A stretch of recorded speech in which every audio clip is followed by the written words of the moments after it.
Good morning. This is the Eager Beaver Show. You are listening to a True North Eager Beaver Media Incorporated podcast.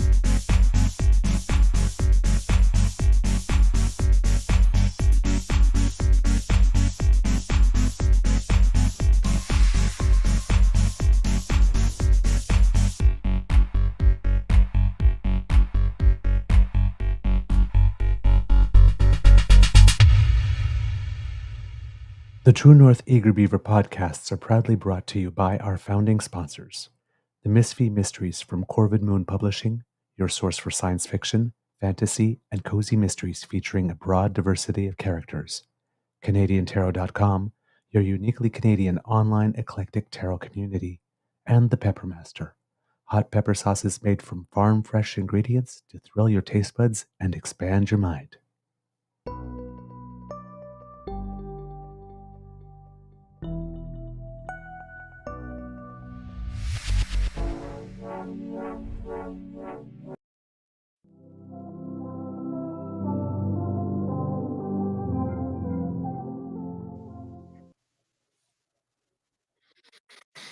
Ah, yes. Good morning.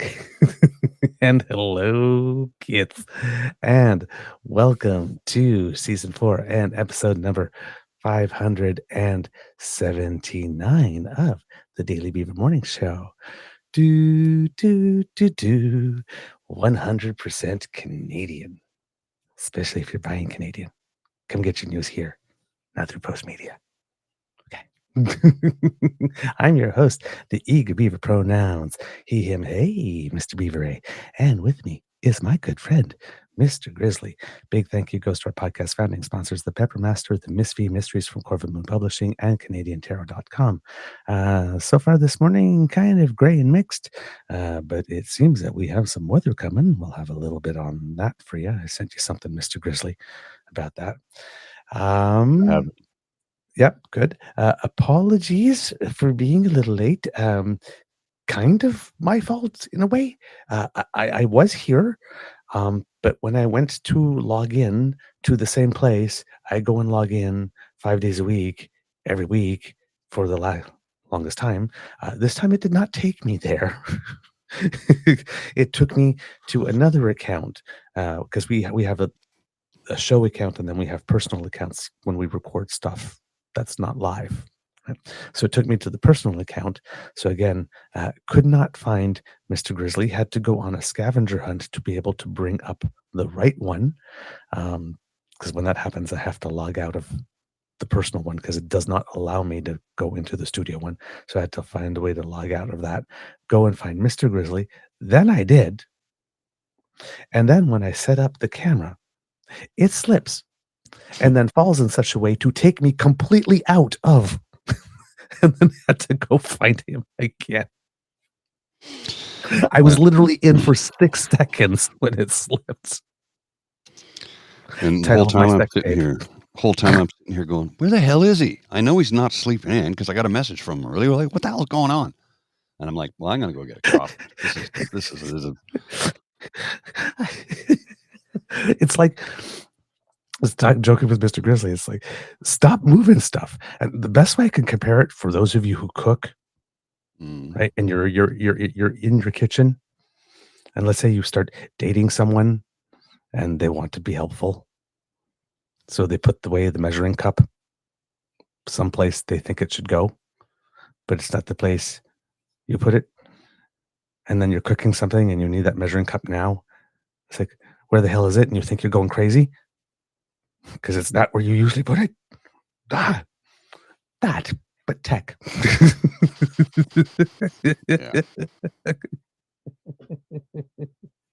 Mr. Grizzly, how's your mental health today? Yeah. Oh no.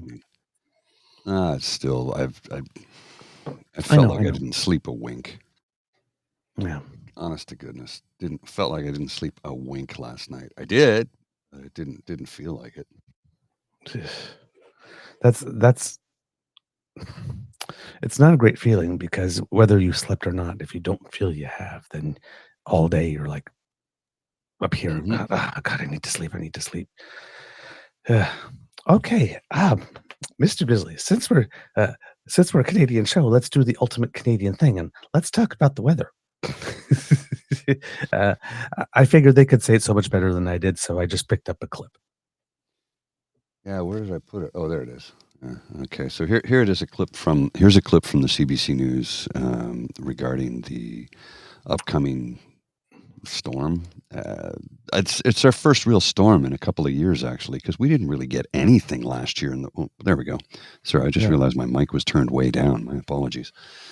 We didn't really get much in the way of snowstorms last winter.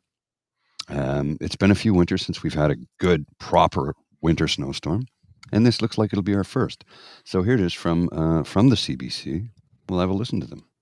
It's true. There is much more snow coming for the eastern half of the country this week. Some of you are still coming to terms with the last round of snow, but 2 more systems are coming at you before this week is done. Here's what I'm watching. First, a Colorado low is set to hit Ontario Wednesday night, followed by a Texas low sometime this weekend. Each of these storms will start over the Great Lakes, but then spread east through Quebec and eventually the Maritimes before exiting through Newfoundland. There is still a lot of uncertainty in exactly how much snow everyone will get with these 2 rounds. But here's what I can tell you. Most places could see more than 15 centimeters of snow, up to 40 centimeters for some of you. The lake effect machine will be turned on. So those of you on the lee side of the water, you'll be getting a lot more than everyone else. And the exact track of the storm will make a big difference when it comes to any rain-snow mix and any ice for areas closer to the U.S. border. Speaking of the border, what's with Colorado and Texas sending us the snow? Tariff-free, I might add. Us meteorologists ID these classic winter storms based on where they form. And here's the crazy thing. These storms haven't even formed yet, but we can see them coming. We know that the jet stream, that's the narrow band of fast-moving air way up where airlines fly, that's what carries our weather systems across the continent. Generally, these conveyor belts go west to east, thanks to the Earth's spin, and often these low-pressure systems, the future snowstorms, form on the east side of the Rockies. And our weather models are showing us a good chance of one of these storms deepening in Colorado before riding that jet stream north for the middle of the week. And still fuzzy on the details, but it looks like another low forms in Texas for the weekend before heading for the northern border.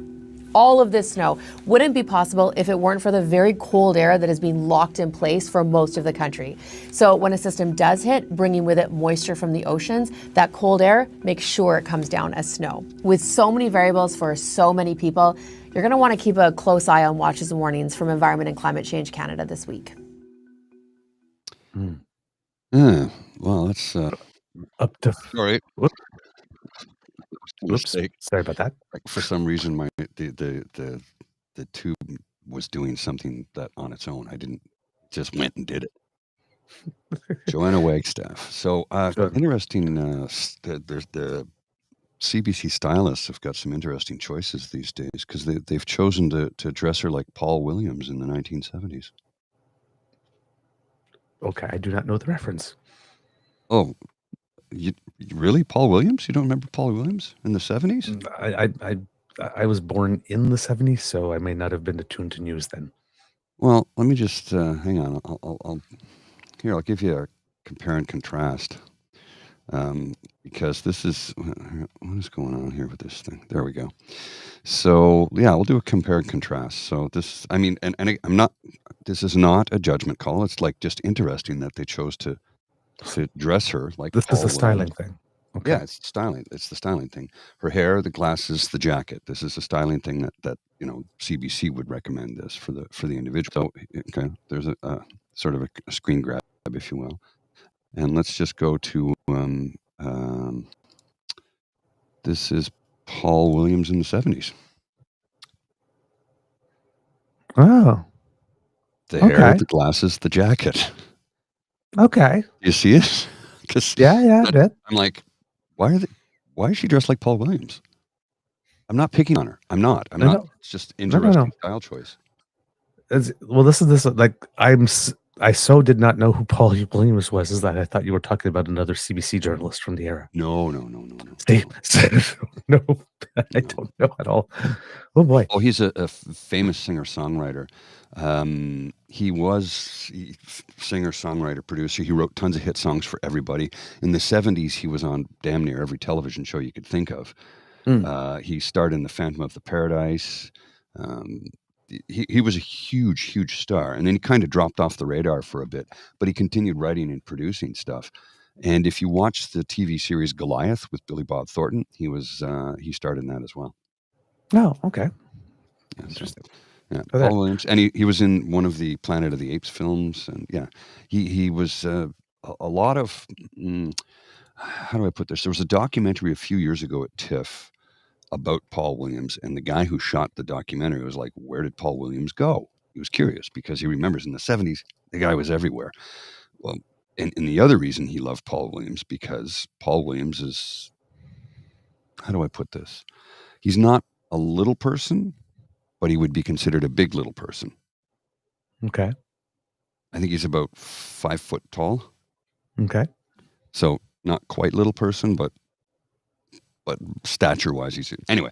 And the guy who wrote and directed the documentary also has the same sort of physical build. And he said, it was just great to see somebody like me up there. I was being represented. Mm-hmm, mm-hmm. According to Kit Linda M. here, he wrote Evergreen and Rainy Days and Mondays. Correct. Oh, interesting. All right. Yeah, he had a huge string of hits in the 70s. Yeah. And the 60s through the 70s until he kind of stepped out of the scene. But yeah, he wrote a bunch of songs for the Carpenters. Mm-hmm.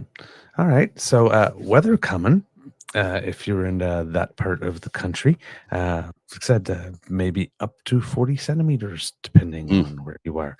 So that'll be a lot of digging. Doug Ford's no, he's in Washington, D.C., so I guess he won't be able to help with this little red shovel. Yeah, he won't be out with a shovel this time because of that. Shaka. Okay. Sorry, that's the French in me that just came out there. We have an interesting show for you today, kids.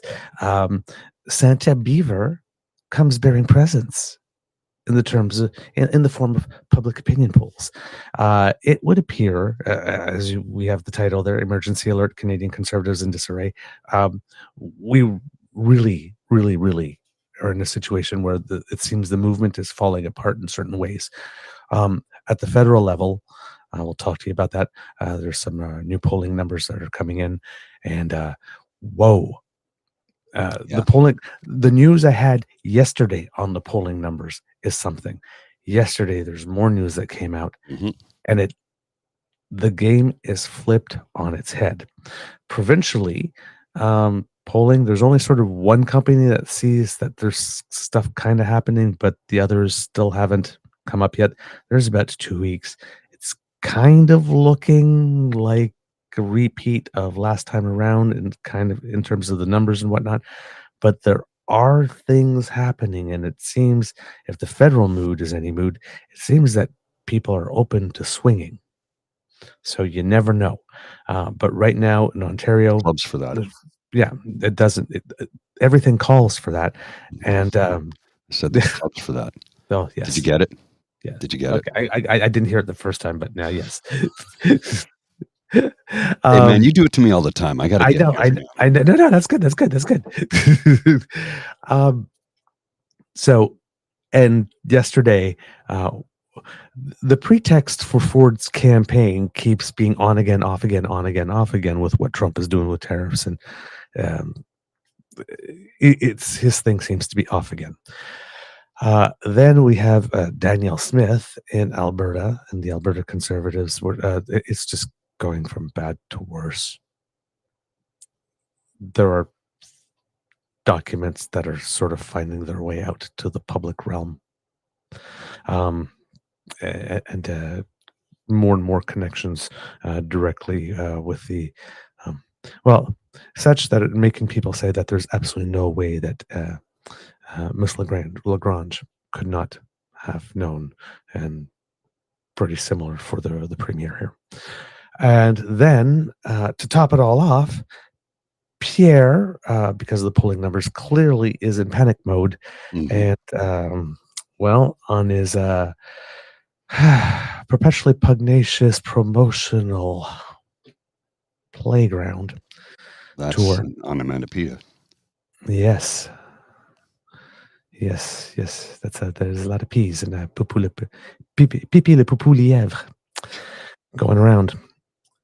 He took a trip up north to make an announcement that Melanie Jolie made 2 months ago. Well, number one, but it shows that he panicked because not only did he make an announcement that's already kind of been made and made several times, and sometimes like a long time ago before. Actually, one of them was actually made by the Conservative Party back in 2006. Well, but we'll get to Melanie that. Jolie made that comment about 2 months ago. His response was, "Who are you going to protect, Santa Claus?" Yeah, I know. So he made fun of it, and now he's doing it. It's okay when I do it, but when you do it, it's ridiculous. I'm like, exactly. Flip flop, flip flop, flip flop, flip flop, flip flop, flip flop, flip flop. Sorry, that's all I hear every time he opens his bloody mouth. Yeah. So, and then a couple, and you can anyway. It was a panic announcement, even though everybody's like sitting there on the Conservative side, like, "Oh my God, yes," and right. But this was like, quick, look tough, pose, and then fly. So, a very expensive photo op and distraction op, flying all the way to Iqaluit to do it. But only to get laughed at. So we'll deal with them in sequence. We might do the polling thing first, and then alliteration. Yes, not on alliteration. Yeah. Yes, thank you so much. It would be the tintinnabulation of the bells, the tingling of the bells, or something. That would be onomatopoeia. I got it mixed up. I apologize, but thank you, PNC. Appreciate that. Oh, by the way, kits, you know what to do. Kits and cubs, you know what to do. Oh, okay. I'll leave that up to the damn fam, and Saucy will drop that wrench when she needs to. Oh, okay, gotcha. Okay, we have people being charming in the chat. Yeah, I'm not engaging, so I'll leave that up to the kits and cubs, and Saucy will drop the wrench on him when need be. Yep, absolutely. Yeah, we trust Saucy. We don't use that term here. Yes. Oh, this is okay. The 21st century. This is 2025. We do not use that fucking term here. Okay. Yep. Then let's just move on. Then Saucy will take care of it. Yep. Thank you for catching that, because I missed it. All right. So let's talk about some public opinion polling. Now, yesterday, if I had done the show, because the scripted show, but we had Super Kyle, so scripted. I do take some notes. Sorry. Loosely noted show. Okay, right. There we go. I'm like, scripted. All right. I never saw anything. I'm trying here. I'm trying. So, had I been doing that show, I would have told you that, well, the gap is narrowing, and other pollsters are indeed showing what Frank Graves of Ecos has been showing. Right. He was out alone for a while, and a lot of people were going, "Oh my God, this is not serious," and all that kind of stuff. But turns out he saw something, because now not just other pollsters, but there are 3 A+ pollsters, and well, both of them have seen narrowing, and now, as we reported the other day, Nanos. I don't know. Sure, I don't know. We didn't have a chance to report it, I think, the other day. I don't remember. But on the 6th of February, because we're now the 12th, Palace Data, which is a relatively new one, they only have a B+ rating, came out, and they saw their lead in their polls switch from, and they had been out about a month before. So January 6th was their previous one. They had a lead of 17 for the Conservatives. And then they came out on February 6th, and then that lead had shrunk to 6. That's a big drop. Oh, yes. The Nanos, the number I've been telling you about, telling you would be increasing, because on their weeklies, the 4 weeks ago, one dropped off and the new one came in. And then there's another one that's the big one. So the one next week should also see another big increase. Well, Nanos, went from a lead of CPC plus 17 on their reporting of January 24th, and on the reporting of February 7th, that lead had dropped to CPC plus 8. It increased a narrowing of 9. Nanos had a CPC lead, as high as 27 or 26 at one point. 26 on December 27th. That is now 8. Wow. I told you last week that there would be a big jump in that number from 17 to 8. That's a big jump. Yes. Nanos is an A+ pollster. That's correct. Now, yes. Leger, also an A+ pollster, came out on the 25th of January with CPC plus 18. It's now CPC plus 9.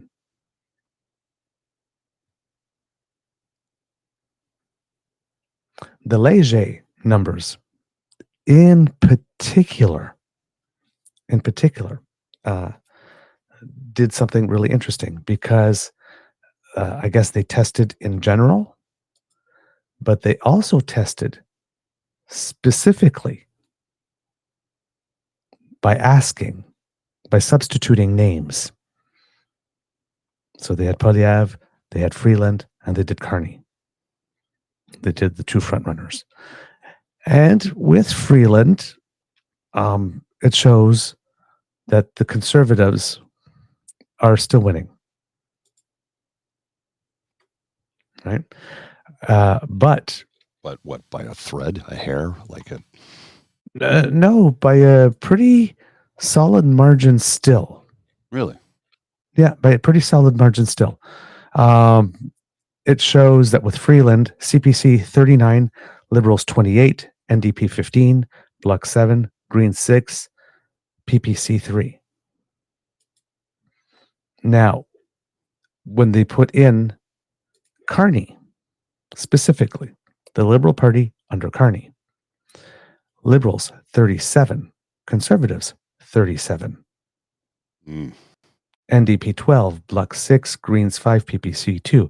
And given the concentration of the Conservative vote in the West, Liberal 37, CPC 37 means Liberal win. And according to Leger modeling, there's going to be more data coming out today, Liberal majority win.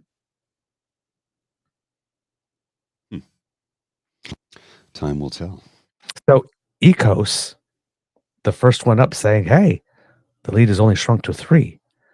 Now Leger, and ECOS is still at B, in the B's in the rating. Leger, an A+,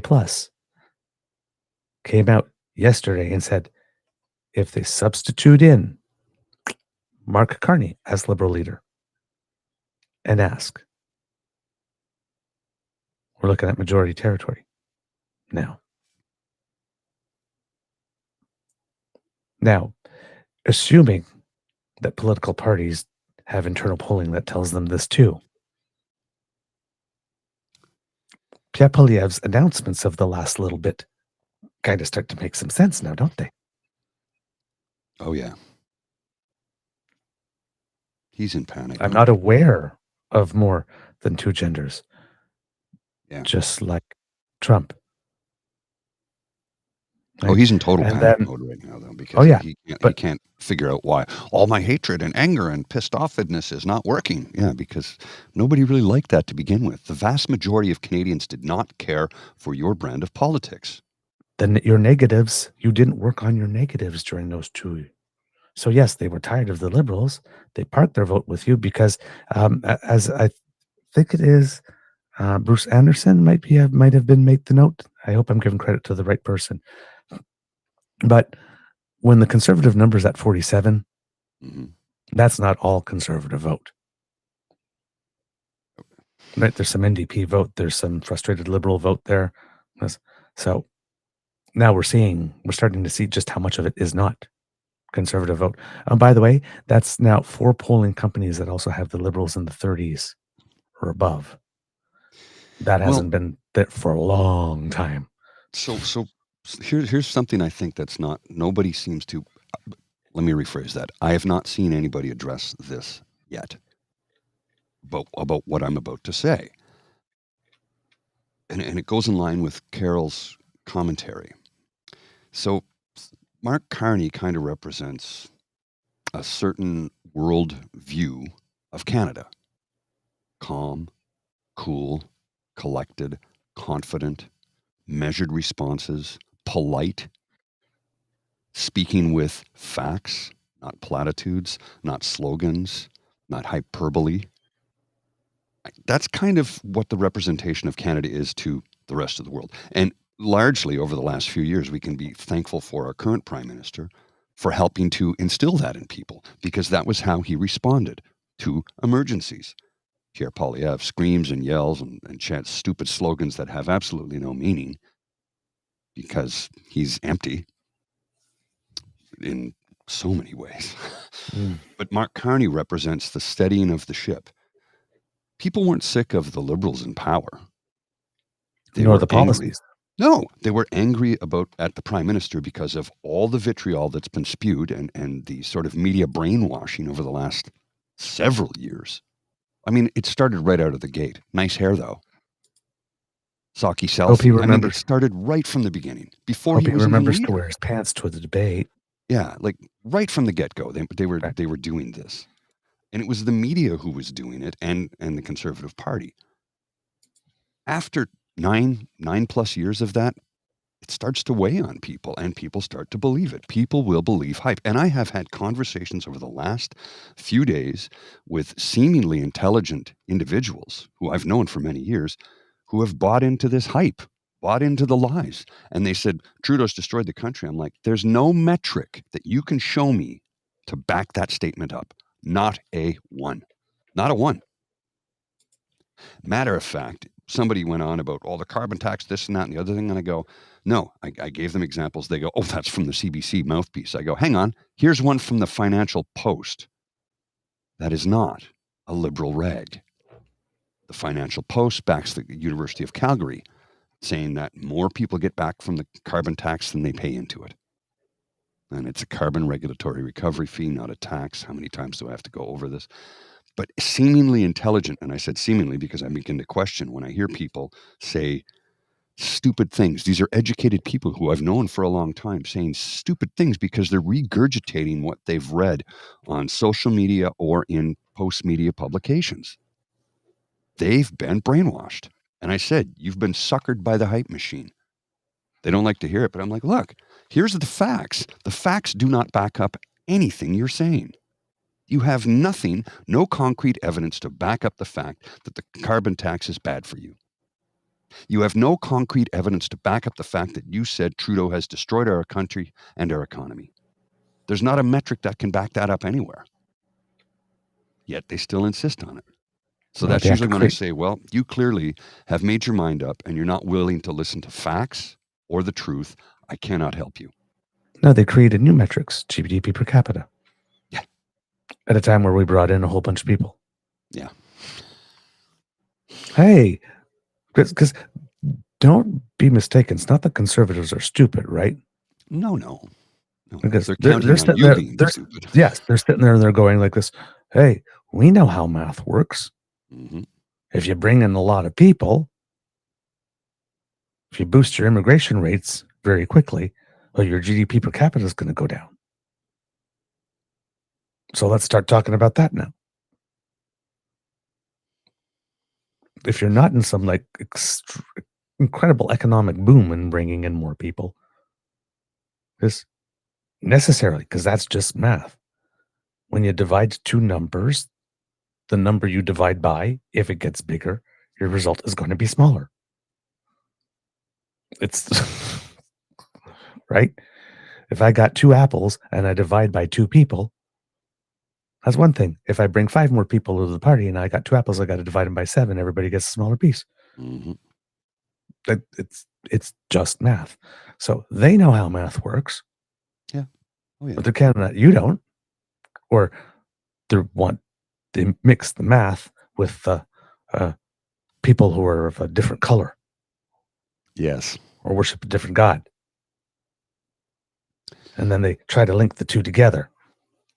Well, getting back to my original statement about Mark Carney, He represents the way Canada sees the world and the way we like to see ourselves.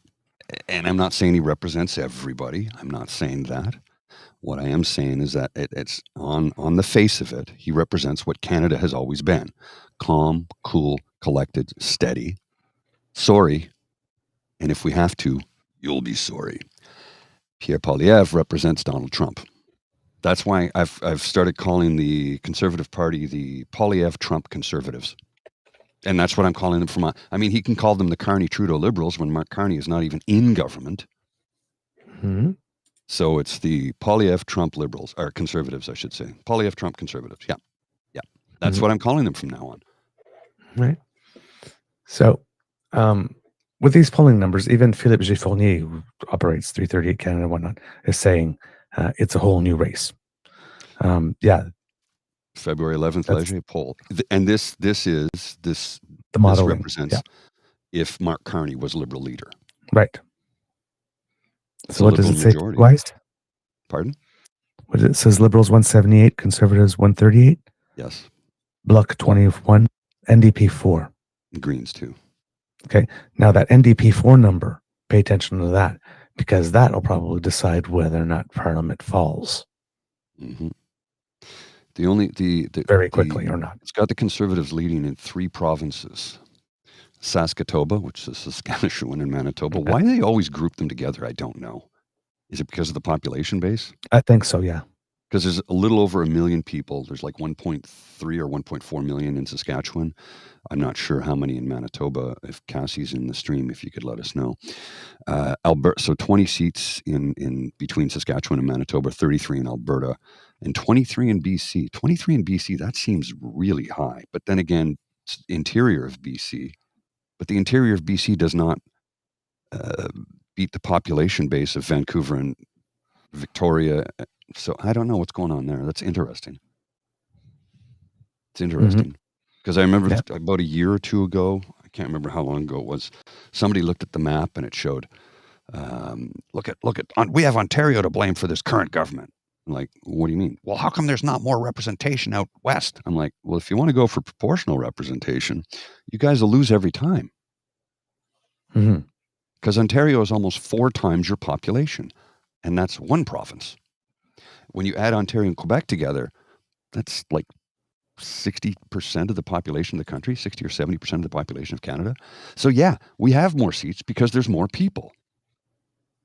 But if you want to go for a proportional representation, you're never going to win another election for the party that you like. In the current first past the post system, you actually have a better chance of forming government. Indeed. Because if you go for proportional representation, guess what? We have the largest proportion. Right. So however Ontario goes is how the country will go. Yep. So you got these polling results that are not great, right? And we see Pierre making a whole bunch of me too Trump style announcements, so much that the people from 22 Minutes actually did a skit on it, right? So he's doing the same on, the gender ideology, kicking people out of the country, all those things that Trump's been talking about.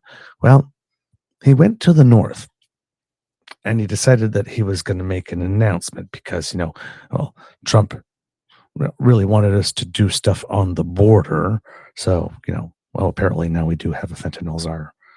His name is, I think, Kevin Brosseau, and was the Prime Minister's former deputy national security and intelligence advisor.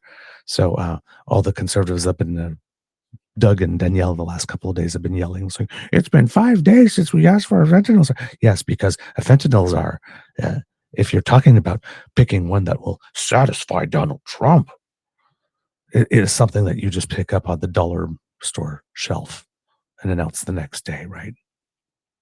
Mm-hmm. So the Prime Minister went and got a former Mountie who was his deputy national security and intelligence advisor. I think that's a pretty good pick for that type of thing, as opposed to General Hillier, who couldn't manage to distribute vaccines. That was so disappointing. Now publicly was publicly supporting Chandra Arya, which makes one wonder, just wonder, whether or not the problem he had with delivering vaccines were the vaccines. Just wondering. So Doug Ford suggests that. All right. So, the morning pour. It's been a while. So he flies off to the north, and he's going to make an announcement because, well, the fentanyl stuff doesn't really work. And, the immigrant stuff, in a pluralist country with a cultural mosaic, doesn't really work. So the other thing Trump's been asking for is to boost the NATO spending. So he's going up to Iqaluit and making a big defense announcement. That we're going to build a base up there in Iqaluit, an actual full base, and we are going to have some icebreakers. For the Coast Guard and 2 for the Royal Navy, and the Royal Navy ones will be armed heavy icebreakers, and then he made other announcements, but let's just stick to those ones first, because those Coast Guard icebreaker thingies, I did a little clickety on the computer thingy, and it seems Liberals announced it in 2021. The 2 Coast Guard ones, they're actually being built in Canada. So all that thing that Pierre was saying, like, we need to do with Canadians. Yeah, we did that in 2021. And get this, they're already named. The CCGS Arpatuk and CCGS Imnariuak. They're named. They actually have Inuit names. The consultation with the community on even naming the ships and all that historical has even been done. But he's out there announcing it, thinking that you don't know this. And then should he become prime minister when those things are delivered when they are supposed to be delivered? So look what I did and look how fast I did them. But according to the government of Canada's defense strategy that was announced, in May 2021, the government of Canada announced plans to build 2 polar icebreakers under the National Shipbuilding Strategy, which started before. And the reason why it took so long to start them is because in announcing these ships that they were going to be built, Canada also announced that they were going to start shipbuilding in Canada again, because that stopped. So we had to build the whole industry, the whole infrastructure to be able to build them first. And now we have it. So not only is the National Shipbuilding Strategy now having ships being built in Canada, but now the ships that have been ordered are being built. So one is to be built at the Vancouver shipyards and the other at the Chantier-Davie in Quebec. Work on a prototype block for the first polar icebreaker was successfully completed in February 2024. Construction, engineering, and material procurement work on the polar icebreaker in Vancouver is underway in preparation for the planned start of construction in 2025. In July 2024, a request for proposals was released to enter into an initial contract on the second polar icebreaker at Chantier-Davie. It goes on. In August 2024, the Government of Canada announced the names of the 2 polar icebreakers chosen in collaboration with Inuit Tapirit Kanatami. CCGS Arpatuk and CCGS Imnari, and I hope I'm pronouncing this, Imnariuak. Once built, the polar icebreakers will be the largest vessels in the Canadian Coast Guard's fleet of the future. Both ships will enable the Canadian Coast Guard to operate in the Canadian Arctic year-round to support Indigenous peoples and northern communities, Arctic sovereignty, high Arctic science, and emergency response. The construction of the 2 polar icebreakers is projected to support approximately 300 jobs at both the Vancouver shipyards and Chantier-Davie, and 2,500 jobs across the maritime supply chain. The first polar icebreaker is expected to be delivered in 2030, following the CCGS Louis Saint Laurent's upcoming retirement from service. So those 2 are already done. Now, but he promised 2 for the Navy, armed heavy icebreakers. About that. The idea of the Navy acquiring armed heavy icebreakers was first floated when the Conservatives campaigned for office in 2006. But after winning, the plan was deemed too costly and impractical by the Navy. It resulted in the creation of the Arctic Offshore Patrol Ship Program, which has been delivering light icebreakers to the Navy for several years.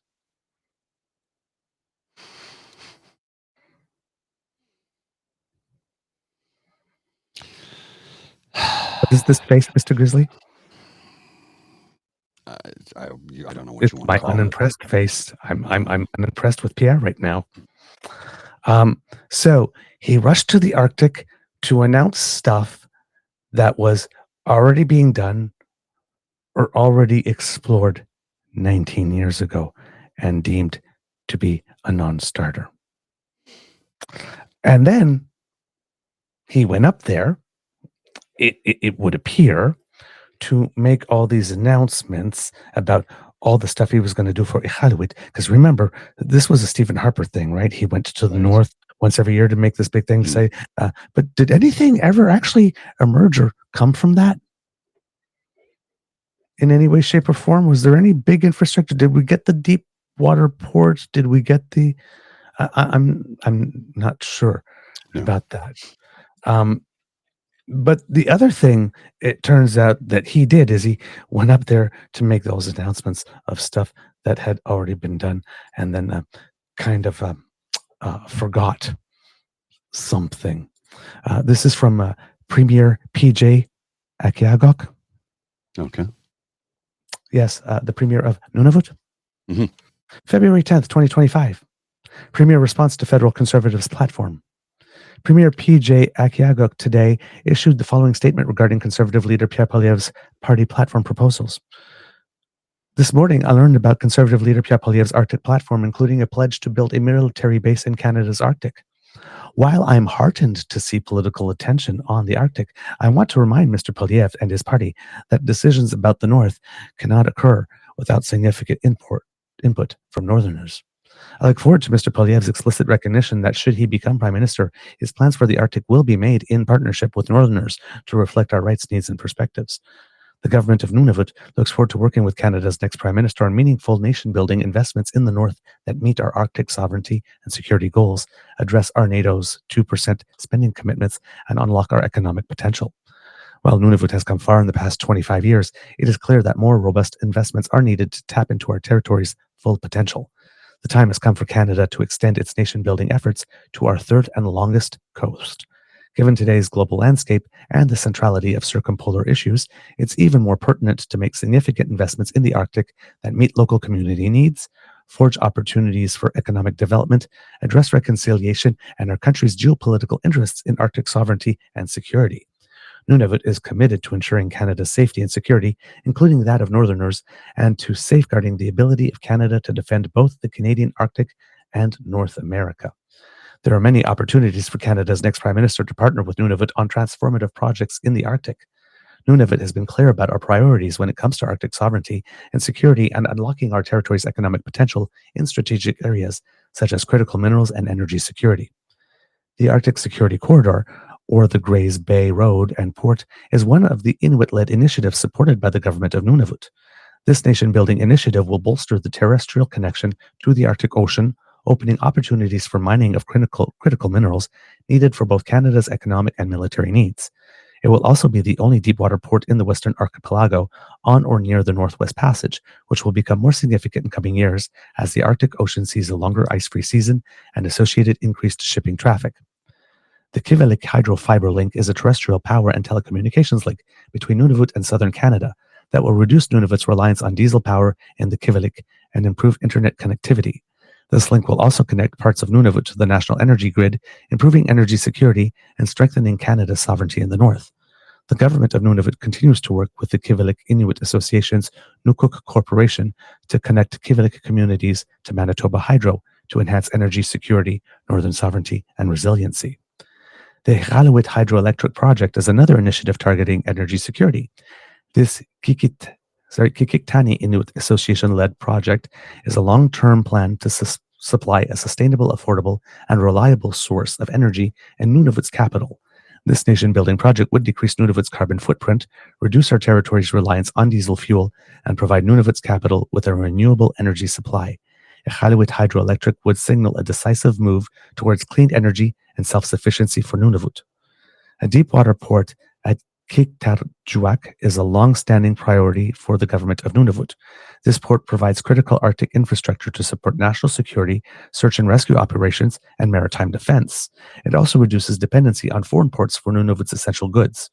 This port will create opportunities for the expansion of the fishing industry in Nunavut while improving deep water docking capabilities in the Eastern Arctic. To date, some funding is in place and design work and community engagement have started.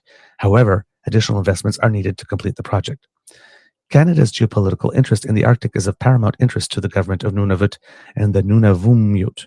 Many of our communities were created by the government of Canada through policies such as forced relocation. Today, we have an opportunity to right the wrongs of the past in the spirit of reconciliation and make key investments in the Arctic, which can help Canada strengthen northern communities, revitalize the economy, and safeguard national interests. Now, the reason this letter is of great importance is because, according to Minister Mark Miller, Poilièvre shows up in Iqaluit and doesn't let anyone know, including the Premier of Nunavut. You can't secure the Arctic without the Inuit, and certainly not by cutting foreign aid funding to some of the most vulnerable people in the world. We've seen this shtick before. And that was the last thing, is that he announced he would fund all of that from foreign aid.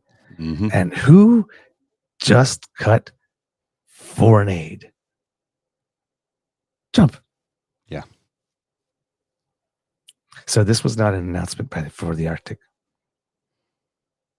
This is an announcement that he's going to cut foreign aid. Yeah, of course. Because he's not going to do nothing for the Arctic. He couldn't even bother to call the people up there to let them know, hey, I got this big plan.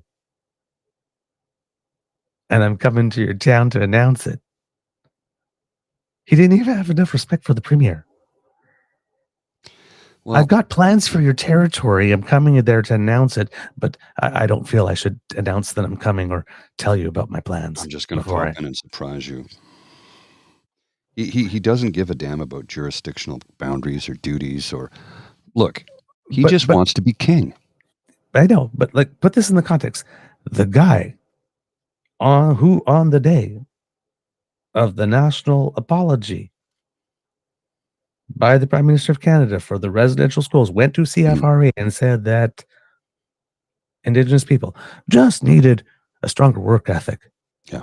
And it needed to be instilled in them by white people. Yeah, a few centuries of being treated like second-class citizens and beat down emotionally and physically have nothing to do with it. Yeah. And then guy who on the day that the Pope came to Canada to deliver the Catholic Church apology, and that chose that day to announce he was running to launch his campaign, pull focus from that. Now goes to the north and says, hey, we're going to build a military base. We're going to bring a whole bunch more white people. Yeah. Up there. We're not even going to tell you we're coming to make the announcement. Well, and now he's reaching out and attacking. I don't know if you saw this, what I'm about to show you. It just goes part and parcel of how out of touch with reality this guy is and how he will try and take the smallest swipe at any little thing and think he's won it. It goes back to what Wayne Easter said. It's like playing chess with a pigeon. He'll strut around the board, knock all the pieces over, shit all over everything, and then strut around like he's won something.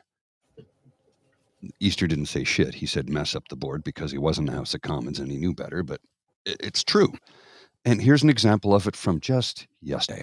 Putting this one on the screen. Trying to be a normal guy playing hockey in $2,000 shoes. He's just like Justin. Report, Liberal leadership frontrunner Mark Carney caught wearing Zegnan sneakers in recent photo worth over $2,000. Okay, here's two issues I have with that. Number one, who gives a shit? Mark Carney has worked in banking for decades. Mark Carney is a wealthy individual. Mark Carney can spend his money that he's earned on his own on any damn thing he wants. He's not in government. Number one. Number two, they're not even the same shoes. They're not. Take a look at these. No pull-up tab on the back that protrudes above the top. See that? And look at the lacing. Okay? Now let's look at his shoes. Pull-up tabs on the back and laces. This is not This is not the same pair of shoes. And that was my response. He worked in the private sector for decades. You've been suckling at the taxpayers' teat for decades, and you spend our money traveling all over the country. Resign. But it's like they're not even the same shoes. I know. Mr. Grizzly, I just sent you something. Somebody made an astute observation. Okay, 1 second. I'll pull it up. Dude. Shoes. Oh my God. Shoes. Yes. Well, I mean, we all know about the long-standing rumors about Pierre, and so shoes kind of falls into place, right? Greg McEachran. They go from a 20-plus point lead to tweeting about an opponent's footwear so quickly. Oh, Greg McEachran. Thank you. I've met Greg. Thank you. I met Greg one night at a pub. I was trying to get him to come on the show, but he's... I'd love for him to come on the show. It. Yeah, I know, neutrality thing, but I would love for him to come on the show. He's got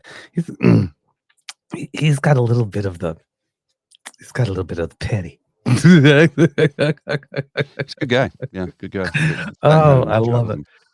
Damn. Yeah. So yeah, the kits. Again, how you know it's bad. Fly off to the north to make an announcement on what you're gonna do on another nation's land without telling them. Announce stuff that's already been announced or already been tested and deemed to be a non-starter. And then start criticizing someone's shoes. I guess they couldn't do socks again. Well, that's what they'll start. They'll start to pick on them for shoes, but they're not even the same ones. They're not even the same shoes. And here, look, I'll blow it up here. I'll give you a bit of let's see, I'll move it about so you can see a little bit closer. Okay, I'm going to share this quickly on the screen. And Mark Carney has always been a goalie, by the way. So, hey, I get it. So here we go with Pierre Poilièvre trying to make a shoe. Notice, you can very clearly see, so the Zegnas, right? Notice there's no pull-up strap above the rim, and look at the lacing, right? So they're not proper laces. They're just, you pull up and press a button and holds in place, which are actually designed for, believe it or not, this lacing design is for design with people who are losing dexterity in their hands and have trouble. Because instead of trying to tie or lace your shoes, you just pull a thing and press a button, and that's it. It's simple. And then if you look at his shoes, well, look at that tab comes well above the heel, number one and number two. Those are actually lace-ups. They're lace-ups. So they can't even make up shit properly. They just... Man. And that's the other thing. Of course, you can afford $2,000 shoes. Like what, Well, and here so yeah, you see that there? Look. Yeah. You can see the difference in the sole, and look at the lacing. They're not the same boot, so they can't even lie properly. Anything. No, just anything. Banker, rich, wearing fancy shoes, blah blah. Yeah. This is the extent of the thought that goes into it. And here's the thing, Pierre. By the way, so this might be, I need my nail file for this one. Pierre, perhaps if you had been in the House of Commons a little more often over the past 2 years rather than on your vanity tour, you might have known that the Coast Guard ships already existed. Just saying. Poodle. Well, and all right. From our friend Guy Falagella. I have to show you this because you'll love it. Hey, guys, he's so, the way he can take a quip at people and still be polite and super Canadian about it. Hey, I have no beef with Canadians buying the best and warmest winter gear we can afford. But if you're walking around, and actually it's a $2,000 parka, by the way, Guy, that's a $2,000 parka. Should you really be mocking your rival for what you think are pricey shoes? Yeah, he's wearing a $2,000 Canada Goose parka. Oh, but he's going to pick on that. Oh, by the way, that, how does he earn his money again? Where does he get his paycheck? Pierre Poilièvre, where does he get a paycheck? From me. Yeah. So, and he's picking on a guy who worked in private sector who used his own money that he earned on his own to buy his, and again, they're not even the right goddamn shoe. And remember, conservatives are supposed to be the champions of the private sector. Yeah. And this is their guy, the guy that they picked to be the governor of the Bank of Canada. I remember what I said. Pull this leg, and it plays Jingle Bells. So, the mafia has more loyalty. Mm-hmm. Just damn. All right. Moving on. So that's Pierre. Things not going very well for him. Now, Dougie Ford. Yankee Doodle Dougie took a trip to Washington, D.C. with all the other premiers, of course. Yes, because let's not leave that out. That's important. Yeah, it's very important. Like, he is the head of the Council of the Federation. A lot of people on the Ontario scene are asking, this kind of goes against the caretaker convention, doesn't it? Yeah, 3 ways from Sunday. But he also happens to be the chair of the Council of the Federation, and it also happens to be a reason for the Council of the Federation to be active at the moment. So, what do you do? Problem is, just adding for verification. Continue, sir. Continue. Just adding for verification. Okay. $2,095 for that code. There you go. Now, Doug Ford's whole pretext for this whole damn early election, right, is that Trump is going to be there for 4 years, and you need an Ontario premier who's also going to be there for the full 4 years that Trump is going to be there in order to stand up for Ontario and protect Ontario, as opposed to making sure that for the full 4 years the siphon is on. Put all the money out through. But anyway, because Doug loves to make deals, and as we've learned over the past couple of years, Doug's not particularly good at making deals. No. So, but he wants to be there for the full 4 years of Trump, allegedly to protect us. But the thing is, and he needs a mandate for that, but as we've established many times on the show, protecting Ontarians, any leader in any jurisdiction, protecting that jurisdiction from an external threat is the job. You don't need a new mandate for that. So, but he's in Washington, D.C., and he is going to this big thing. The U.S. Chamber of Commerce has organized an event. Doug Ford's going to speak at it, right? And, doing more of a charm offensive and that kind of stuff. And so he goes there and talks about it, and he's building it. He's got this book. It's called Building Fortress AmCan. Yeah. Right? Because it's AmCan. Not Can-Am. And it's always been Can-Am in this country. Always. Yeah. And he started with Can-Am, and then at some point he started flipping it to AmCan. Right? It's like he literally has a book up there. It's called Building Fortress AmCan, Ontario's AmCan Growth Plan. It's like, why are we concerned with growing America? And why are we concerned with growing AmCan more than Can, Am, and or Ontario, right? So Judy Trinh of the CBC, National CTV. Political and CBC now. Oh, sorry, right. For CTV. Previously with CBC. Sorry. Correct. Now with CTV. Sorry. Correct. Yes. CTV, now with CTV. Yes. So National Political Investigative Correspondent for CTV News, previously with CBC. Former refugee, hockey mom, describes herself, is on it, and starts with, "This is being billed as Premier Doug Ford's presentation to the U.S. Chamber of Commerce. I've done 9 interviews and have found 1 American businessman to speak to. The majority of people in this room are Canadian business people worried about Trump tariffs."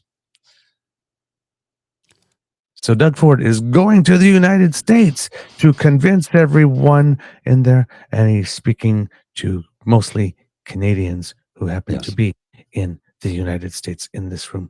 The U.S. Chamber of Commerce organized an event to which hardly any Americans came. I think there was one American who has companies in Canada who was there, one single American, and his response was, "Look, we might just have to suffer through this. Trump's tariffs, it's going to take a little while until Trump comes to the realization that everybody's hurting and that it will tank his government."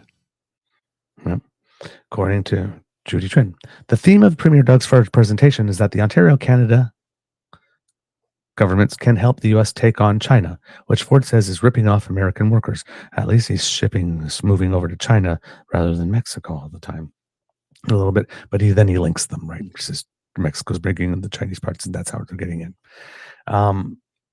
And he brags, he talked to lots of senators and all this kind of stuff. But they're coming in and they're ripping off workers. I just boy. And then so he's got she's got a little thing here of him talking, and a little scrum thing after. He goes, somebody asked him, "You spent all this money on a commercial.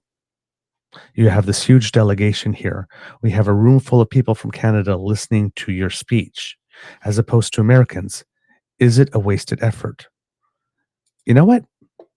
I'm going to send it to you because we should hear Doug Ford try to defend this for himself. Because basically, right, he's gone there to defend us. And here's the other thing that makes me wonder. It's Doug Ford, who's allegedly always on the phone 24/7, making all these deals. Well, all these people he's on the phone 24/7 with in the United States making these deals, why didn't any of them get the invitation?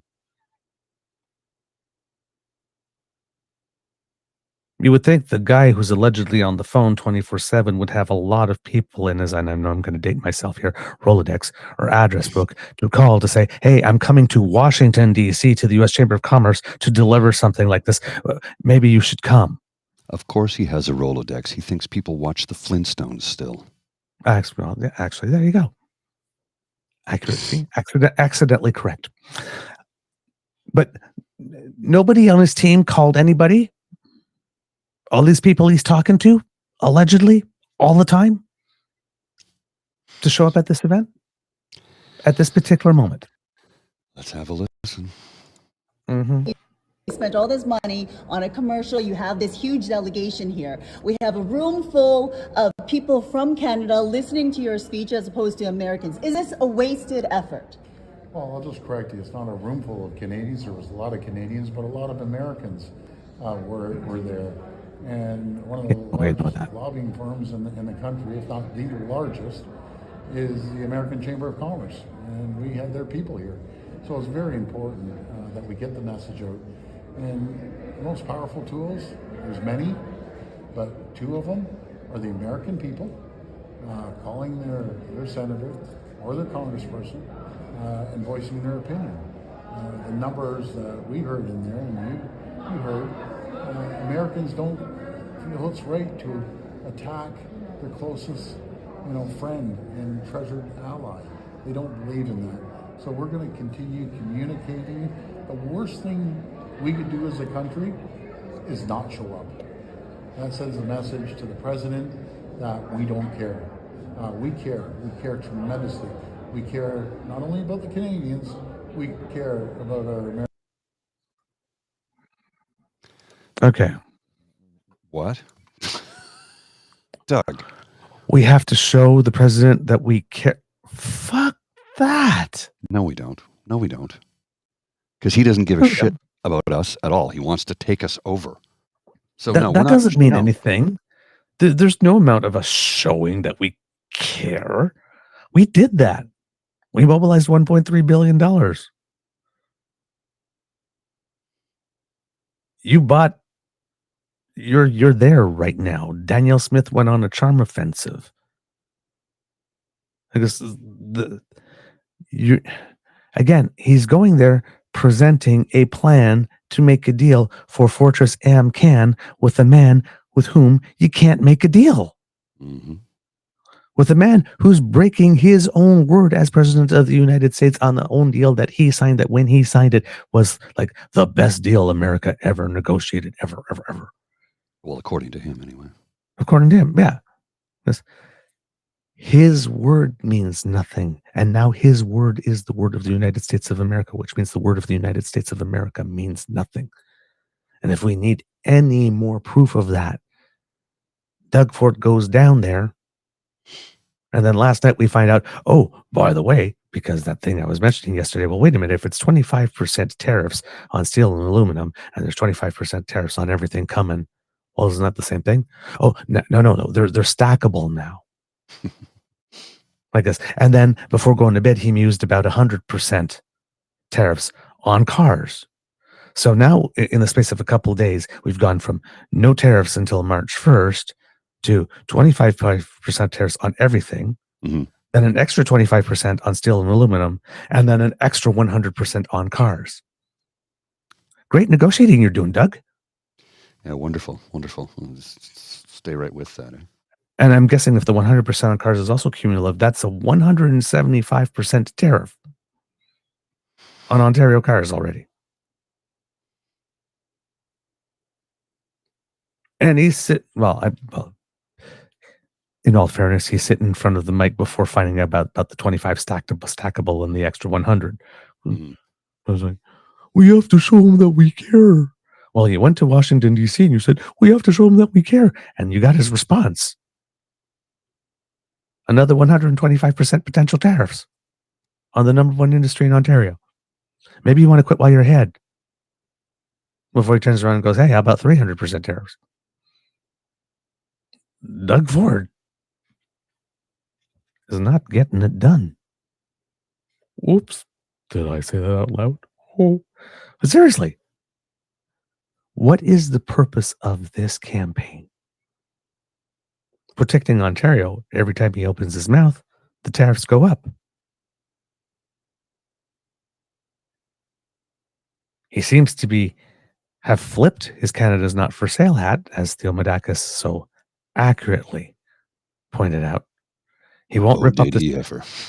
We got threatened with an extra 25% on steel. He didn't rip up the Starlink deal this time. No. He didn't threaten it this time. And he's out there. Apparently campaigning for Canada and protecting like this at an event that no one from America came. Well, not no one, but very few. And now it's tariffs again, lots of them, but we probably won't hear more about any of them until March something. And since it's a long time until March something, that's plenty more times for Trump saying, and there'll be an extra 15% tariff and another 17%. Now, this, of course, if you're looking at it, it's making news, but at one point it's got to be ridiculous, right? This cannot be serious. Because if he's going to put like 175% tariffs on certain cars and increase all military spending pretty much by 25% by boosting steel and aluminum, while expecting that he's still going to get away with just 10% on oil, that we're not going to slap anything back, and that the Prime Minister right now isn't working with our European partners because he's threatening tariffs on them too, and that China's at one point, if China's retaliating and the EU is retaliating and Canada's retaliating, and let's say all other nations like Australia and Brazil and whatnot, start shifting. The United States can take anybody on one-on-one, but they can't take on everybody all at the same time, especially if everybody starts coordinating and responding at the same time. Correct. Donald Trump is going to be... Again, Donald Trump doesn't have the long fight in him. Oh, goodness, no. So far, at least if it causes him pain and makes public opinion turn on him. Now, wanted to show you play something for you. This one's going to be audio only. But it's very important because this is Peter Armstrong from the CBC. He's the business reporter. No, maybe this one won't be audio. I found, yes, because he was on the National saying this as well. So this will actually be video because I had heard it audio first on the podcast, but then I looked for it to see if there was video.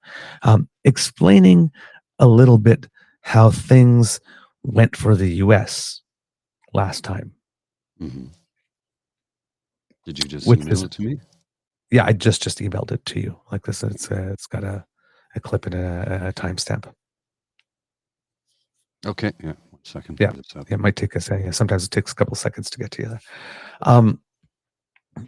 And the thing is like we always hear like, okay, like how did this affect Canada the last time that we had this going on, right? We have 35,000 people. All those jobs were affected. Our production went down, our exports went down by X number of percent.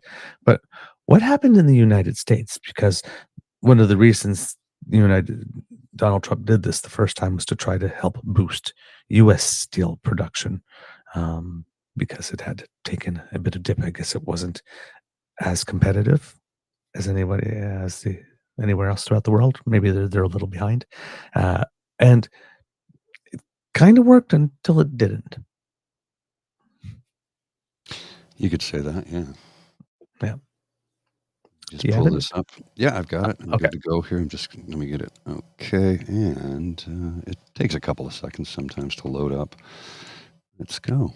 Oh yeah, sometimes there's an ad and stuff too. Closer look at how these tariffs could actually play out. Peter, why don't we start with American businesses? So the key message from Donald Trump has been that he's defending the U.S. steel industry, steel workers in America. And that industry is obviously on board. They saw what happened last time. Steel prices went up, production went up like 15%, and more than 1,000 jobs were added just to industries that make steel in the United States. What about, okay, those are the ones that make the steel, but then there are all these companies, these American companies that use steel to make stuff. Right. And that's where the damage was done, right? So when the tariffs kicked in 2018, that drove up the price of steel. Great for the steel makers, lousy for anybody who uses it to make stuff. There's a well-reported example of a factory that uses Canadian steel to make nails in Poplar Bluff, Missouri. Their prices went up, it ate into their bottom line. They make nails for construction. They don't have a lot of wiggle room here. They stockpiled before the tariffs kicked in, but eventually they had to start laying off workers.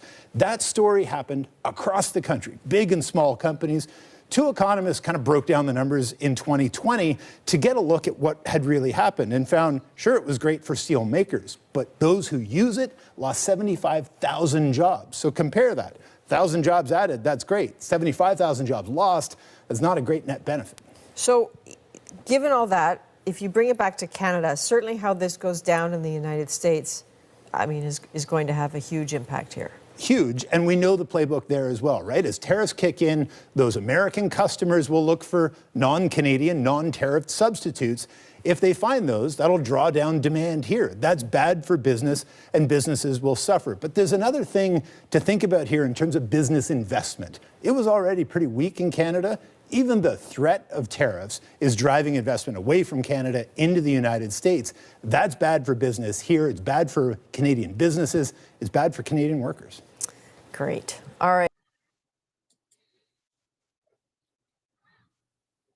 So, didn't really work out well from the United States, right?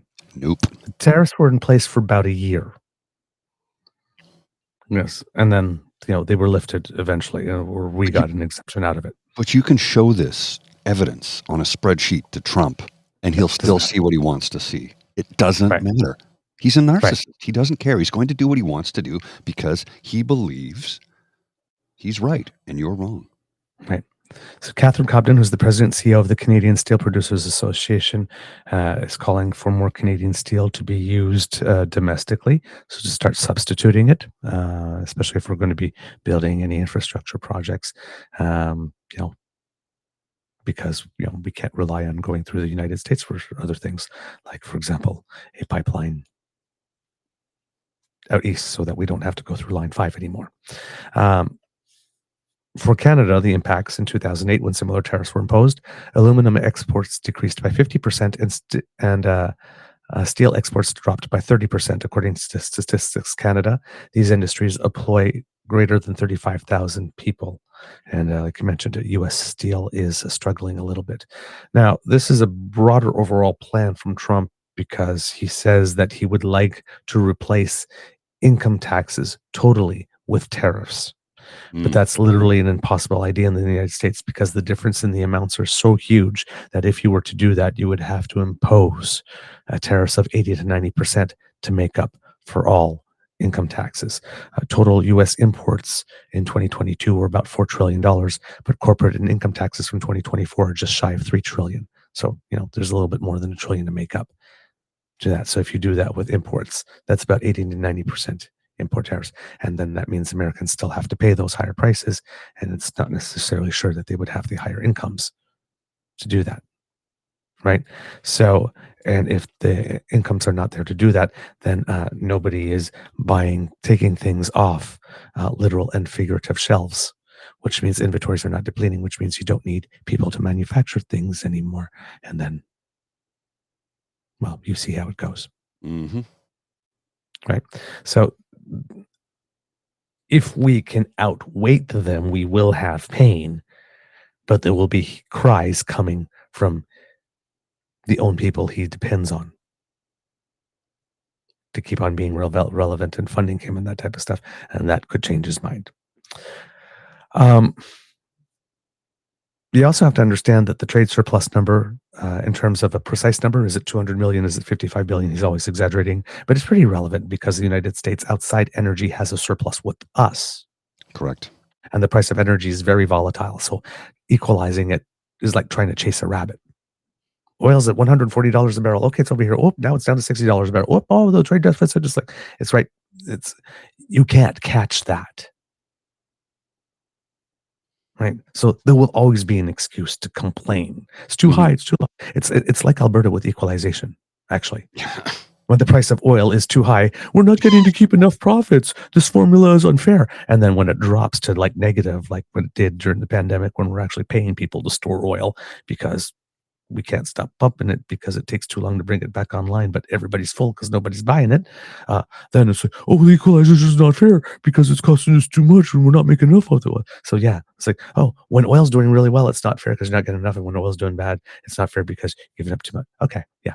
So it's similar, but this trade surplus, trade surplus, chasing the trade surplus is literally like that because he will never be happy because it changes every damn year with the price of oil. So, and the other thing is that let's say you said, well, our trade surplus with you is like $200 billion, so you got to buy $200 extra billion of stuff from us. Well, we're not going to buy $200 extra billion of stuff we don't need. Absolutely. So if we buy $200 extra billion of stuff we do need, well, then we're full up and don't need to buy again for a while, right? Yeah. So that's what I mean. There's no way to actually solve this, by the way, which is why he's designed it this way, because he can just keep everybody on edge perpetually. Because and there's never any measures or metrics by which he says he's going to be satisfied. It's just, am I happy on this day? So you can't negotiate with that. So it's like, again, anybody that's like, well, we need to go and we need to make a deal or we need to stop talking like that. That cannot be done with this man. There are no deals to be had. No, there's none. There are none. No. There are fleeting temporary agreements until such time as he changes his mind again. And that's it. That's all you get. So if you're talking about like, we need to show them we care, or we need to take this seriously, or we need to, we need to show them that we need to prove ourselves as willing partners. If all we do is just defend the border, no, none of that's gonna matter. None of that matters. His word doesn't matter. What he says today doesn't matter. Listen, it was 25% stacked and now 100% both on the same day. Well, and his word means nothing because he was the one who said, NAFTA is terrible. We have to renegotiate. And then he renegotiated and said, this is the greatest deal ever. Many people are saying this is the greatest negotiation ever. Signed the deal. And now that he's president again, he goes, this is the worst deal ever. You mean the one that you renegotiated and signed yourself and told us it was the greatest deal ever? Yep. This is classic narcissism. But again, right? They do not have anything that we need, but I would like to absorb it all. Yes. Yeah. They don't have anything, but I'm going to take it. I can't make this up. It's the surplus, our surplus, their surplus is with us unless we buy oil. And then he tariffs oil only 10%, when he tariffs everything 25%, but we don't have anything he needs. He's literally telling on himself. I told you he's not that smart. Right? And I have people who say to me, no, he's smart. Here's what he did with the tariffs. And I go, okay, it has been historically proven by economists the world over that tariffs harm the people in the country, harms the economy, and are completely negative and non-productive. No, what he's going to do is, okay, forget it. Listen, you will not listen to what I'm saying. You will not listen to what smarter people than me have been writing about for decades. Your mind is made up. You are in a cult, and you will kiss his ass till the end of time. Right. I cannot help you. Now, why is this happening? It's the same thing I keep on telling you. When Trump is not doing well at home, he has to turn to Canada as favorite punching bag. Yes. He did that all throughout the first term. Well, what's been happening at home? Well, Trump has been blocked from putting USAID workers on leave. His Doji substaff have been blocked from accessing the Treasury system, and the courts have blocked his campaign to eliminate birthright citizenship. Lost. But he's not a loser. He always wins. He wins. So tariffs. Winning and winning and winning. That's literally what's going on. Okay. Now, meanwhile, back in Canada, we have Chrystia Freeland, who says that she would like to put a 100% tax on Tesla's cars. And we had Jagmeet Singh come out and say the same thing. He had a terrible press conference, which, again, he still can't say yes about letting Parliament operate. Neither can Pierre. He was asked that again. They still both can't get to yes. They want Parliament to operate. Journalists are making it very clear. Said, yes, but if you want Parliament to operate, you have to pass something. Yeah. You have to want to pass. Do you want to pass something? And they cannot seem to get to yes. There's always a condition. Well, they need to present you something. Like, do you want to? Do we have a dance partner or not? Don't ask me to train for the Olympics in breakdancing. Synchronized breakdancing with you if you are not going to confirm that you are actually going to show up and be my partner. Because I'm not going to break a sweat for 4 years if you are not going to show up. The least you can do is tell me you are going to show up. Yes. At the very if you least. want to lead the country, the very least. So they can't seem to do that. Problem with Freeland and Mr. Singh's request, it would seem, is, again, this is politics that makes you feel good. But on a practical term, there does not seem to be a legal way to impose a tariff on a specific company. On a nation, yes. Mhm. On a business sector, yes. But not a company, because tariffs are not sanctions. You can sanction a person, you can sanction a company. There's mechanisms for that. But tariffs are a different thing. You can tariff a nation, you can tariff an industry sector, but you can't single out a specific company for specific exclusion with a tariff. So, not sure why they're presenting that to us as a policy that they can recommend and advocate for if there's no legal mechanism to actually make it happen. But it seems that we're having the wool pulled over our eyes on that because, well, yeah, then let's just tax everything Elon Musk runs by 100% with a tariff. Yeah, of course. I'm down with that too. I even suggested it. Could we do it? Turns out we can't. Problem is that me schlub in my living room, hey, could we do this?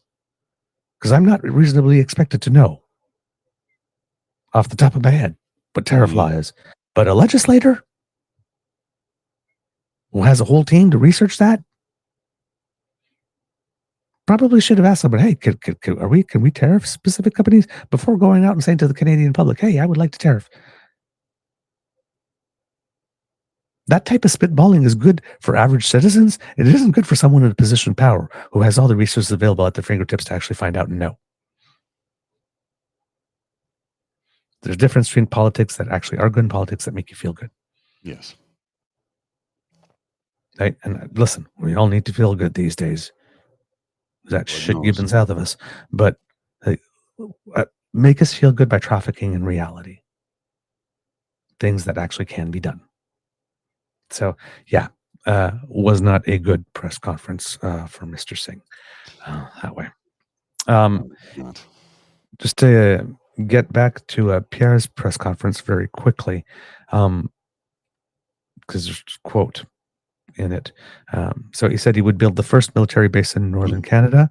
Quote, hostile powers want our resources, our shipping routes, and the Canadian Arctic waters, Arctic skies, and Arctic land. We will double the size of the first patrol group of Canadian Rangers from 2,000 to 400,000 Rangers. I believe the government is already doing stuff with Rangers. Well, his statement of we're going to, build Alert. Have you ever heard of Alert?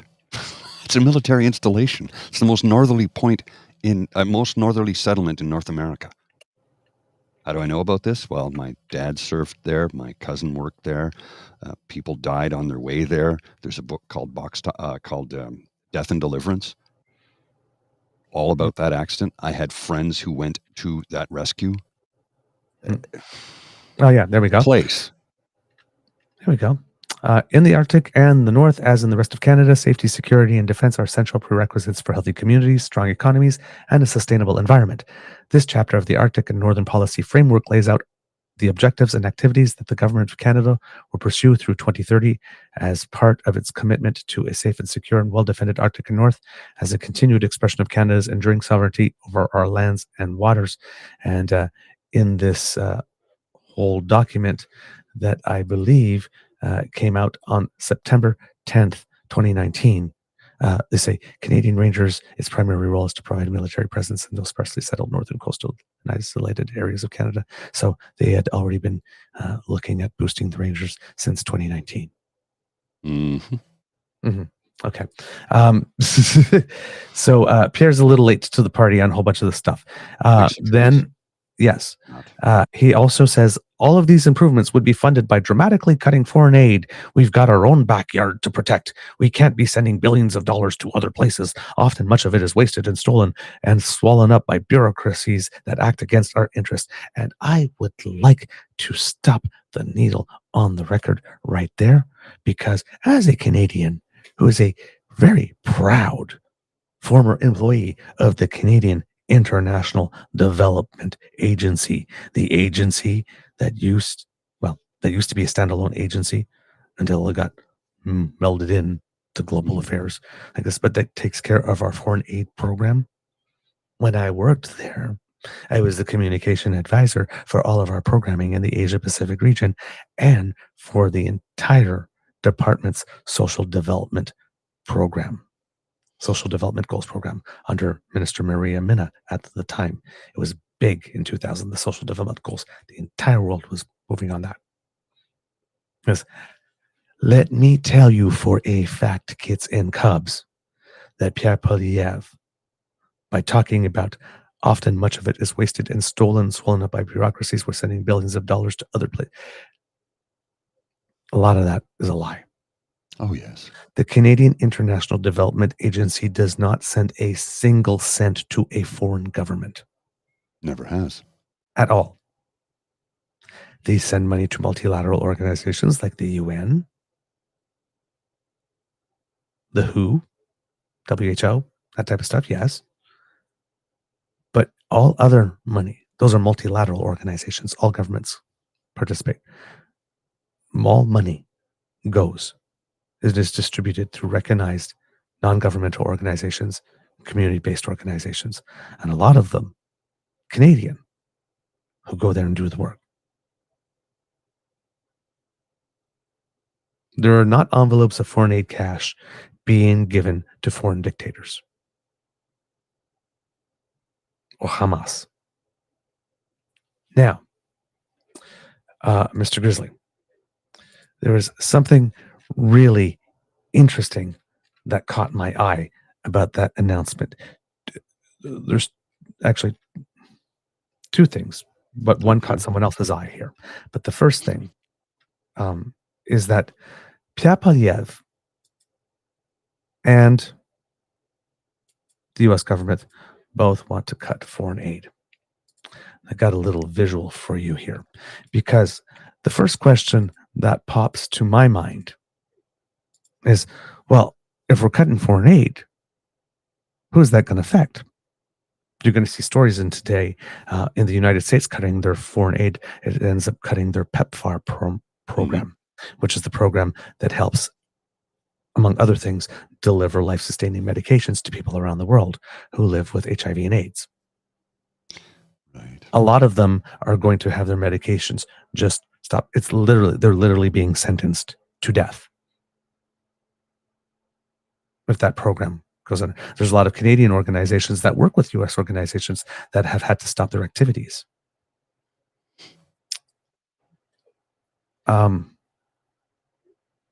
Is that doesn't, there we go. That's the one. Yeah, I just started at the top. That's all. Okay. Yeah. So if we look at that, if you click on the first one, Mr. Grizzly, that's the U.S. foreign aid. Right. What are the main who are the main recipients? Ukraine, Israel, Jordan, Egypt, Syria, Lebanon, West Bank, and Gaza. Oh, wait, no, Iraq, 593 billion. Afghanistan, 1.3 billion. Ethiopia, 1.8. Somalia, 1.2. Gaza's 112. West Bank and Gaza's 112. Lebanon, 640. And Syria's 900 million. So all the billions are going to... Okay, I'm going to be a little more precise here. West Bank and Gaza, 112 million. Right. Yeah. Lebanon, 640 million. Syria, 900 million. Afghanistan, 1.3 billion. Ethiopia, 1.8 billion. Israel, 3.3 billion. Ukraine, 16.6 billion. Now let's see Canada. Ukraine, 230 million. Syria, 106. Yemen, 83. Afghanistan, 58. Lebanon, 42. Ethiopia, 40. South Sudan, 38. Haiti, 38. Now, what do you notice when you look at the both of them together? Ukraine's getting the bulk. From both of us, right? Mm-hmm. So cut foreign aid. What does that mean, really? Hand over Ukraine to Russia. Thank you. That's all it meant. That's what happened. That is what will happen. That was Pierre Poilièvre's real announcement. Mm-hmm. In Iqaluit. Handing over Ukraine to Russia. Well, I mean, he voted against packages for Ukraine because he says, well, Justin Trudeau put a carbon tax thing in there. No, he did not. That is a bald-faced lie. And I have a bald face. That's a bald-faced lie, number one. Number two, they already have a carbon regulatory recovery fee program or a carbon tax or a carbon issue. It's already in their agreements with every other trade partner in the EU as required by EU law. You want to trade with us, you have to have a carbon program. It was already in there to begin with. So his saying we can't give them any funding because of this is bullshit. It's bullshit. He's in Trump's back pocket. Actually, no. Back pocket? No. Trump's butt. I don't know.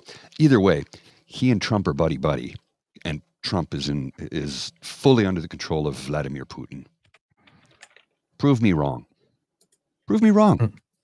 You won't be able to because he said he was going to end the war in Ukraine on day one. How many days has he been in office for now? 22 days? Yeah. 23 days and he still hasn't ended it? Yeah. Nor will he, because until he can give Vladimir Putin everything Vladimir Putin wants, which is the total annexation of Ukraine, he won't do a damn thing. Yep. So, yeah, not too great on that front as well. So, Pierre not going well. Doug Ford not going well. Let's move to Danielle. Oh, boy. Before we do that, though, I need to address something here that somebody pointed out to me.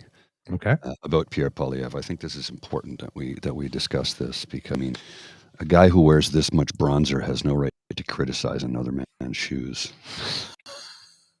Girl, you can sit next to me. You can sit next to me. If you're gonna dislike that, I'm gonna make room on my couch for you. I thought you'd like now.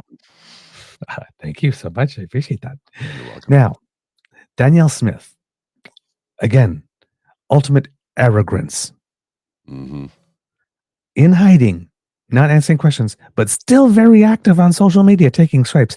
By the way, I looked at Scott Moe's account yesterday, and at least when I looked yesterday, 5 tweets for the entire month of February. Scott, we see you in the corner being really, really quiet, not trying to draw attention to yourself, but we haven't forgotten about you, Father Mucker. Mm-hmm. We know where you are. Just want to let you know, okay? We're watching. Somebody should check in with Scott, see what he's doing, because when he gets too quiet, he's usually up to some nasty shit. So he's like that little kid at home, right? When your parents like this, and when the kids sound like they're murdering each other, you know they're fine, but all of a sudden they go quiet and go, "Oh my God, what are these little buggers up to?" That's Scott Moe right now. He's been way too quiet. Way too quiet. So Danielle. Okay. So she's doing stuff like, for example, federal government must act now and put an end to their unsigned soft on crime policies. And it's been 5 days since we asked for a fentanyl czar, and he's not taking Donald Trump seriously. Or I guess, and then yesterday's was, the past few weeks have marked a pivotal time in the historic partnership that has bridged our two nations for generations. I was, like all Canadians, deeply disappointed by President Donald Trump's decision to announce damaging tariffs, but I'm encouraged by the decision to pause tariffs for 30 days. Blah, blah, blah. I guess. But she's still sort of like advocacy efforts, continuing Alberta's advocacy efforts to U.S. officials.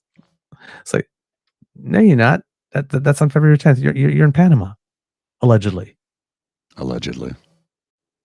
I mean, I don't know if she was in Washington D.C. for that thing yesterday. I'd have to take a look there. But yeah, things are not going well from her because there was another article in the Globe and Mail that came out yesterday. That Nate Pike from The Breakdown, our friend, brought attention to. Oh, your mic's crapping out there. Oh, okay, hold on. Yeah, it's just serious distortion. I don't know what quite happened. Hang on a second. I just plug it and unplug it. Yeah, it should take a second or two. It's not. It hasn't tuned in yet. There we go. There you go. Yeah, you're good now. Yeah. Yeah. Now. Yeah. Yeah. There we go. And with that, he said, it's like, oh, well, since this information is out, well, then I can let out a little bit more of something that I know, which is kind of interesting. So we'll get to that. But it seems that something may have been leaked. Nate Pike said, Sorry. I have no idea why that's on screen.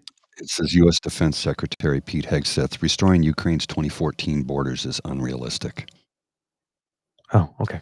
Trump's pick for military. Yeah. It's all part of the game. Yep.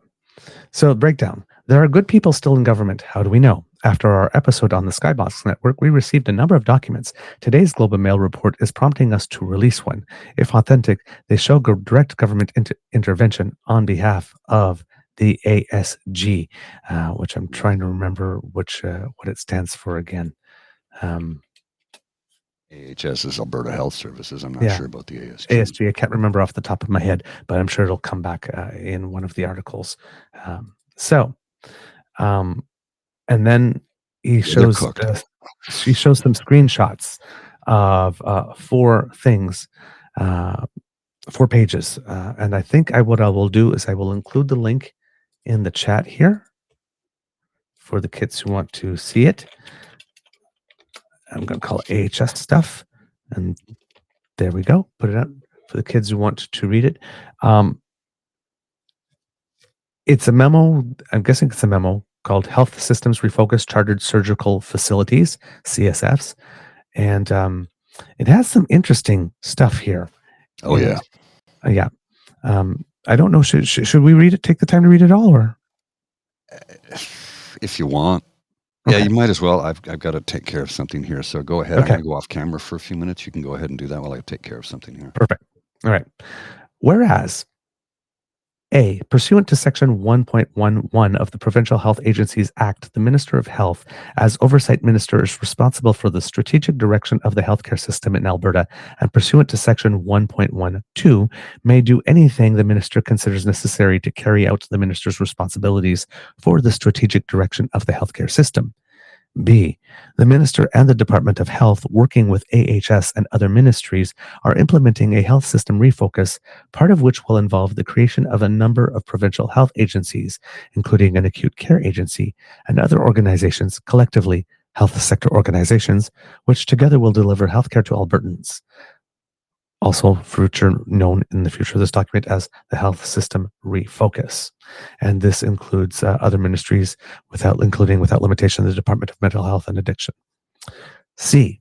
As part of the Health System Refocus and pursuant to Section 1.9 of the PHAA, 4 health service sectors have been established, including an acute care health services sector. Pursuant to the Act, the Minister is the sector minister responsible for the acute care health services sector, and pursuant to Section 1.2.1 of the PHAA, is responsible for its strategic direction. E. Pursuant to Section 1.921 of the PHAA, the Minister intends, as sector minister, to establish a provincial health agency, separate and distinct from AHS, heretofore afterwards referred to as Acute Care Provincial Health Agency, which, pursuant to Section 1.951 of the PHAA, will be responsible for the delivery of healthcare services and the oversight and coordination of the delivery of health services in the acute care health services sector, and which shall otherwise do those things as provided for in Sections 1.952 of the PHAA.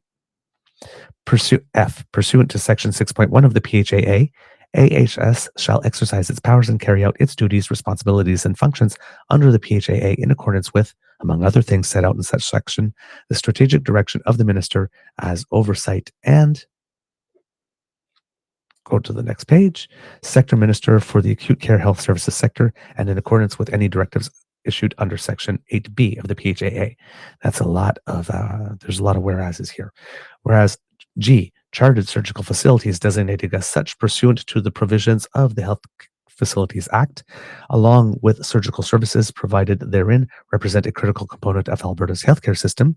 H, considering the health system refocus, the importance of CSFs as a component of Alberta's healthcare system, and the importance of ensuring continuity with respect to the provision of surgical services within CSFs, the department intends to take an enhanced role with respect to CSS. So the formulation of a new agency and the department intending to take an enhanced role. Okay.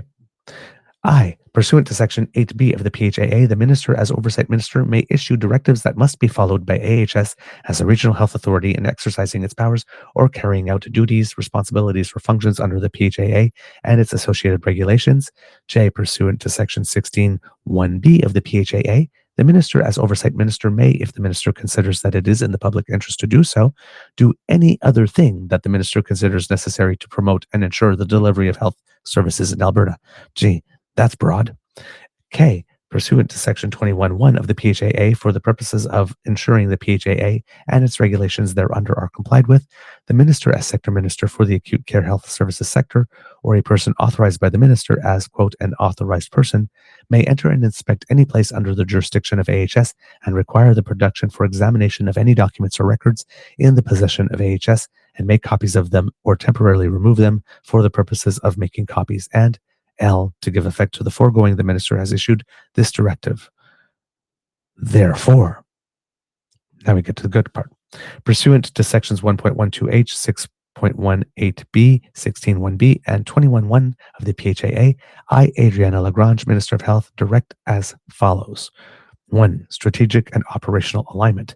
AHS shall take all measures and steps as may be necessary to ensure that all matters related to CSFs are strategically and operationally aligned with the objectives of the health system refocus in such a manner that there is no disruption to continuity of care, clinical operations, or the patient experience. 2. CSF negotiations. The breakdown says here, the third page takes things a step further. It explicitly directs that Alberta Surgical Group receives an extension to their contract. That's ASG, Alberta Surgical Group. It also mandates the number of procedures and the rates. CSF negotiations A. Alberta Health Services will take all steps required to ensure that the department is properly enabled until such time as the Acute Care Provincial Health Agency is established or such other time as the Minister may direct to allow the department to, at its discretion, direct and lead any negotiations and discussions that Alberta Health Services is having or will have with respect to any agreements or possible agreements touching on or concerning CSFs. With respect to matters where the department has exercised its discretion to direct and lead negotiations and discussions as contemplated in Section 2A of this directive, the department may seek input and comment from Alberta Health Services with respect to such negotiations and discussions, and AHS shall, in a timely manner, provide such input and comment for the department's consideration. C. Alberta Health Services shall provide to the department with such reports and information with respect to CSFs, including, without limitation, any discussions, negotiations, agreements, or possible agreements touching on or concerning CSFs, as the Assistant Deputy Minister, Acute Care, or their designate may direct. D. In addition, AHS shall take immediate steps in consultation with the department to extend its November 1st, 22 agreement with Alberta Surgical Group Limited to and including April 30th, 2025. So this is about a 2.5-year extension. Just ordered. With adjustments to procedural volumes and costs per procedure as provided for in Section A here too. So you will extend the contract by about 2.5 years. No competition, no bidding, no nothing. And you will make adjustments to procedural volumes and costs. So how much they are allowed to do and how much they are allowed to charge for it will increase or will change, be adjusted as in provided by Schedule A in the document. And those are, turns out, are increases, not decreases. The identified ADM may issue, that's a Assistant Deputy Minister. The identified Assistant Deputy Minister may issue directions to Alberta Health Services, which directions shall support the objectives set out in this directive, and Alberta Health Services shall implement such directions and do such other things as may be necessary to give effect to such directions. 3. Reporting and information sharing. Alberta Health Services shall provide such reports, data, or information respecting CSFs or the subject matter of this directive as the Minister, the identified ADM, or such other officials of the department may from time to time request. Upon receiving a request as contemplated herein, Alberta Health Services shall provide such additional information within the time frame contemplated in the request, or if no time frame is specified, within 7 calendar days of such request. AHS shall permit any authorized person to enter and inspect any place under the jurisdiction of AHS and require the production for examination of any documents or records in the possession of Alberta Health Services, including any raw or processed data and information, and making copies of them or temporarily remove them for the purpose of making copies. And then last 2, for joint communication strategy. Alberta Health Services shall work with the identified ADM to develop a joint communication strategy with respect to matters set out in this directive until such time as the joint communication strategy is developed. Alberta Health Services shall not, without the prior written consent of the department, make any public announcement or communicate with any news, other media, or health system stakeholder with respect to matters set out in the directive. And 5, additional matters. Funding. AHS shall fund all the actions required in this directive from its fixed global budget and will not receive further funding from the department or any health sector organization for these actions. Signed at Red Deer, Alberta on this 18th day of October 2024.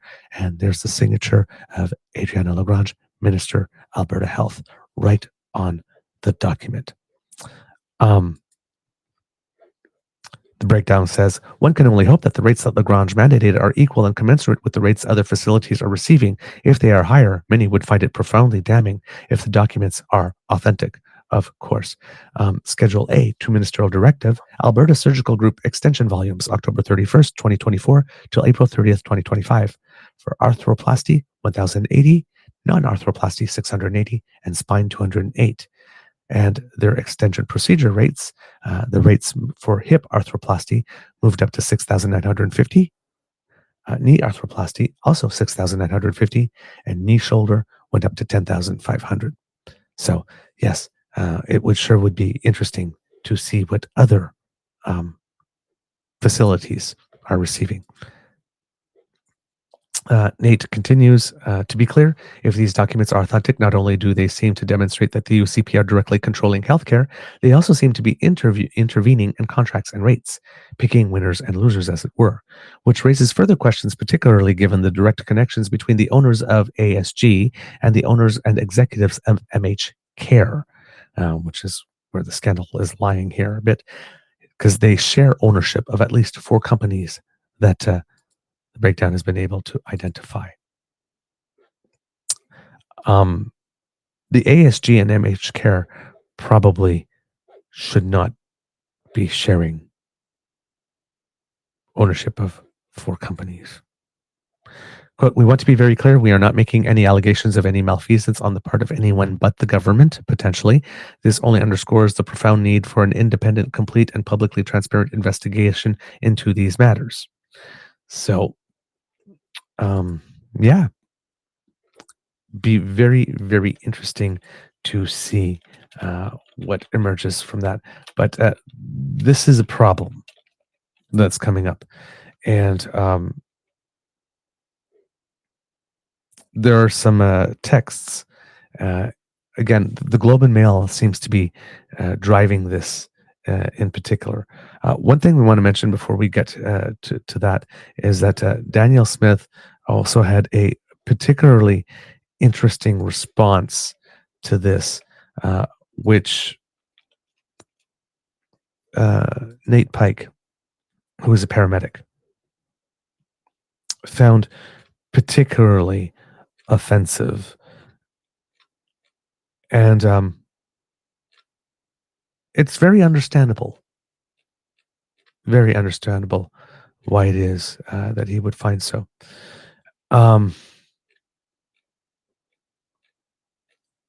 It's actually a really low blow when you come to think of it. But she seems, how would I put it, to be blaming the people here. She's in her whole thing about all of this. She's saying that she's been made aware of all of this, and anything involving her personally is, of course, defamatory, which is code for you keep on saying that I'm corrupt and I will sue you. But in it, she says, tries to flip it again. Everybody knows I've not been happy with Alberta Health Services, and I've been trying to fix it. And all I care about is improving healthcare for all of you. It's the only thing I care about. But I've been meeting with such resistance.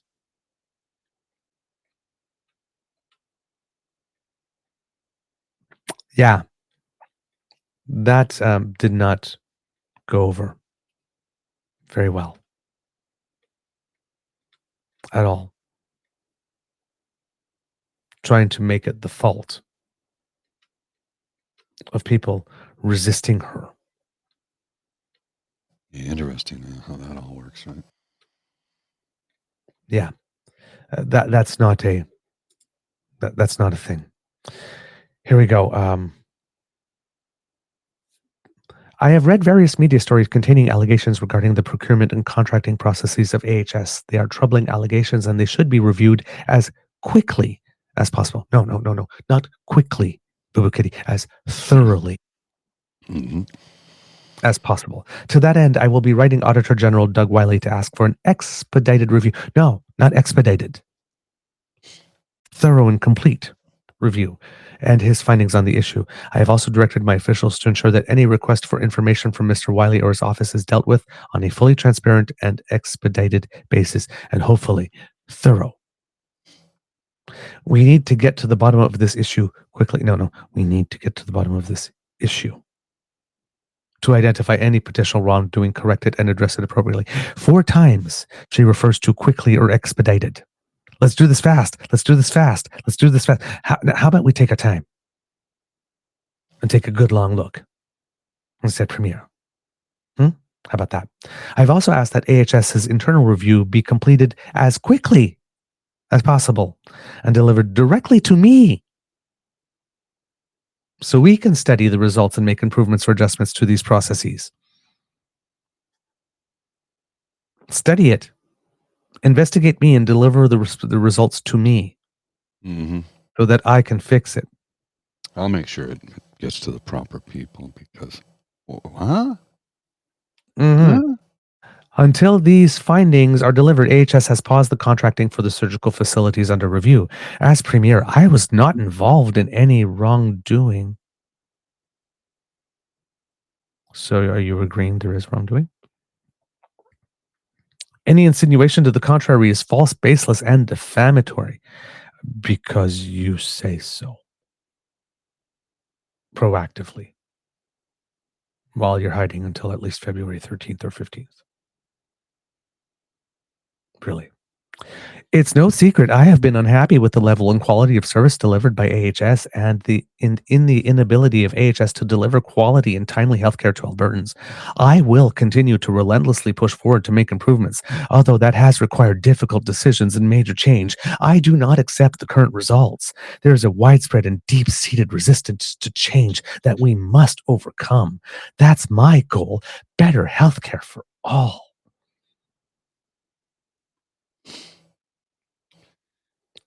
Do you need to take a shower after that? Yeah. Yeah, I do. She's the champion.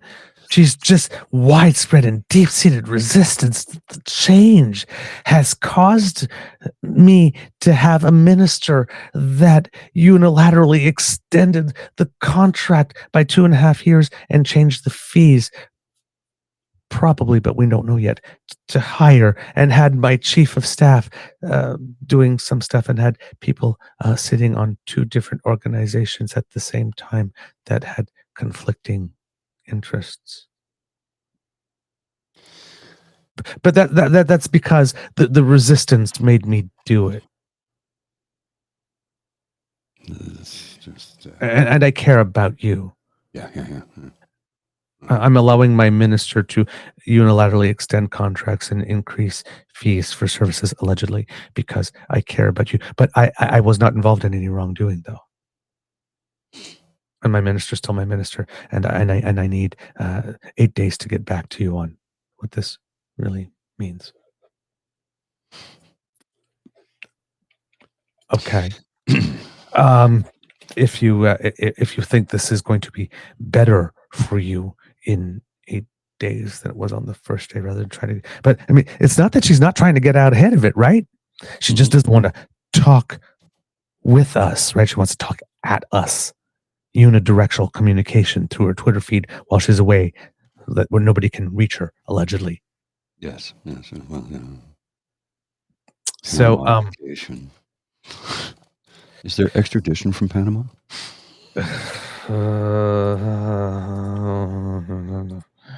So makes one wonder, right? Yeah. 2 things from the Globe and Mail. Carrie Tate again. Is this the same? Yes, 11 hours ago. So Carrie Tate following up on her excellent reporting the first time. Health Minister Adriana Lagrange stripped Alberta's health authority of its power to negotiate contracts for private surgical facilities, according to a government directive, after the agency's then chief executive allegedly raised concerns internally about the prices in the contracts. The Globe and Mail last week reported a series of allegations former Alberta Health Services CEO Athana Metsalopoulos' lawyer Dan Scott made in a letter to AHS on January 20th.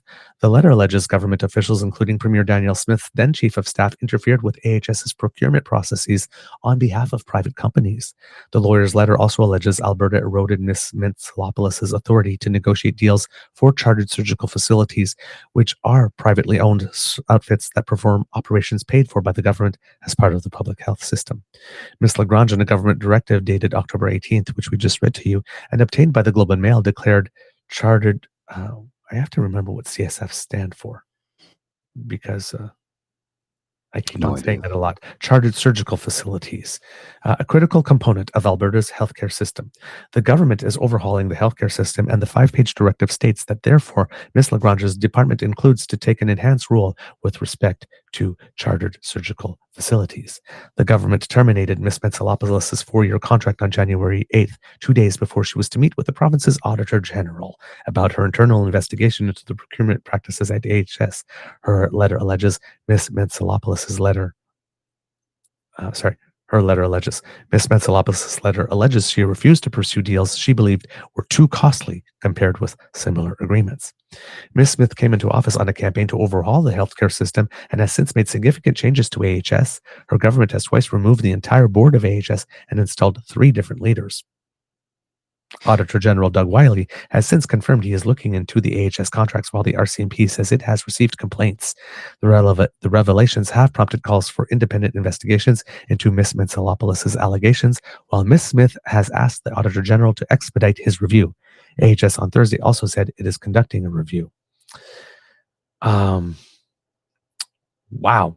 The letter alleges government officials through 2024 were putting pressure on Ms. Metsalopoulos to extend a contract for Alberta Surgical Group Limited, a chartered surgical facility firm in Edmonton, and negotiate deals for new facilities in Red Deer and Lethbridge. She alleges it was unclear who owned some of the chartered surgical facilities, adding to her discomfort. Christine Mayetz, a spokesman. So you don't need to know who owns this, just approve it. That's simple. Go ahead, CEO. You don't need to know who you're getting in bed with. Just sign the deal. Just sign the deal. You don't need to know who it's with. Go ahead. Just sign. Come on, CEO. What's the problem? Just sign the deal. Let's have some fun. It's literally Saddam and Satan from South Park. Oh my God. Kristen Mayette, a spokeswoman for the AHS, in a statement said the agency executed a contract extension with ASG in October. That deal, she said, secured lower rates for contracted services than those set out in the original contract. It's unclear, however, if the terms of the extension mirror those outlined in the October directive. No deals have been finalized for facilities in Red Deer or Lethbridge, she added.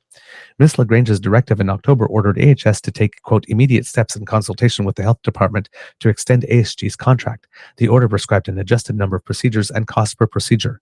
Ms. Metsalopoulos, in her lawyer's January 20th letter, alleges Ms. Lagrange's proposed prices were inflated compared with similar deals.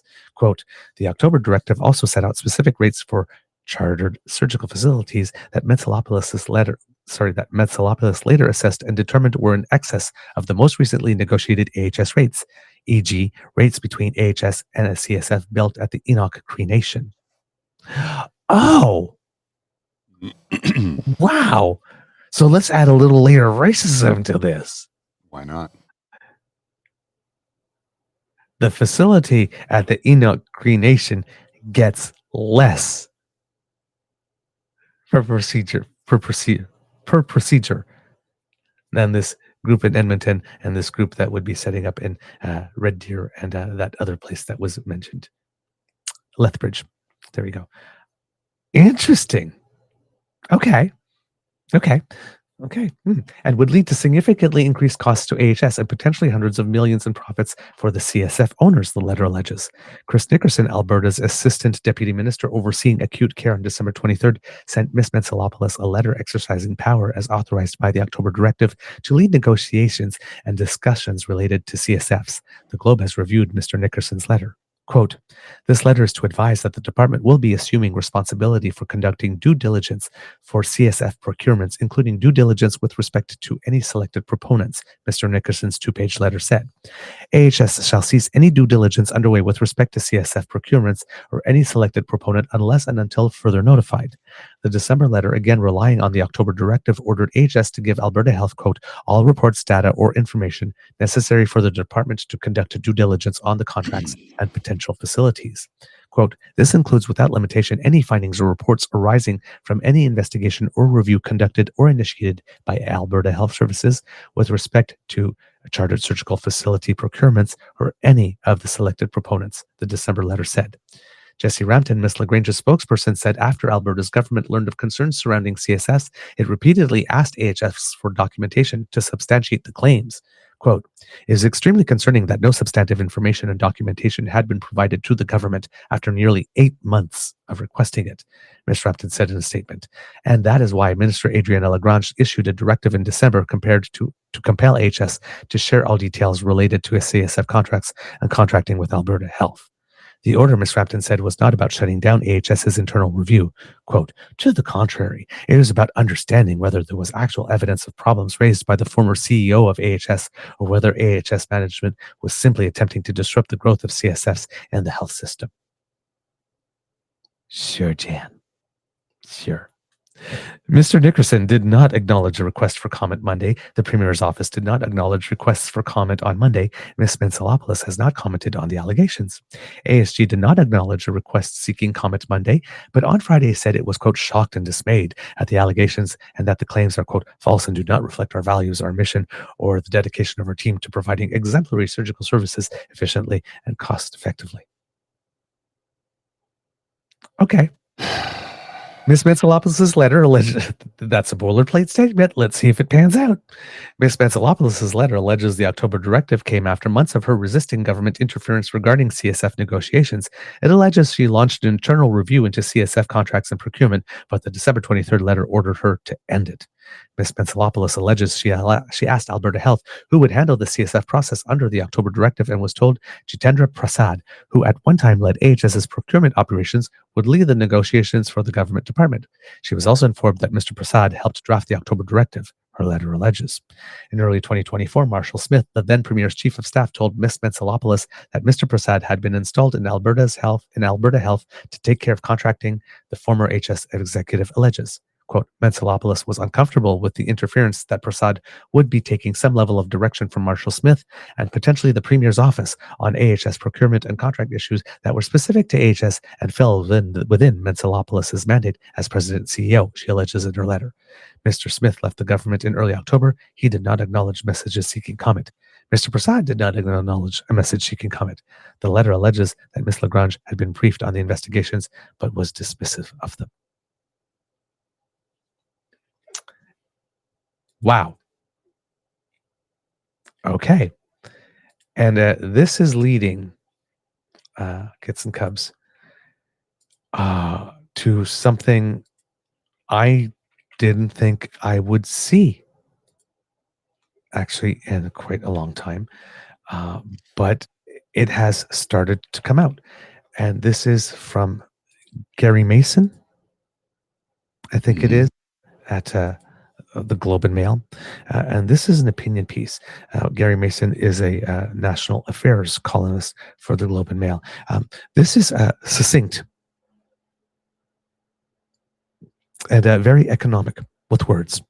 So I'm sure it's going to be particularly incisive.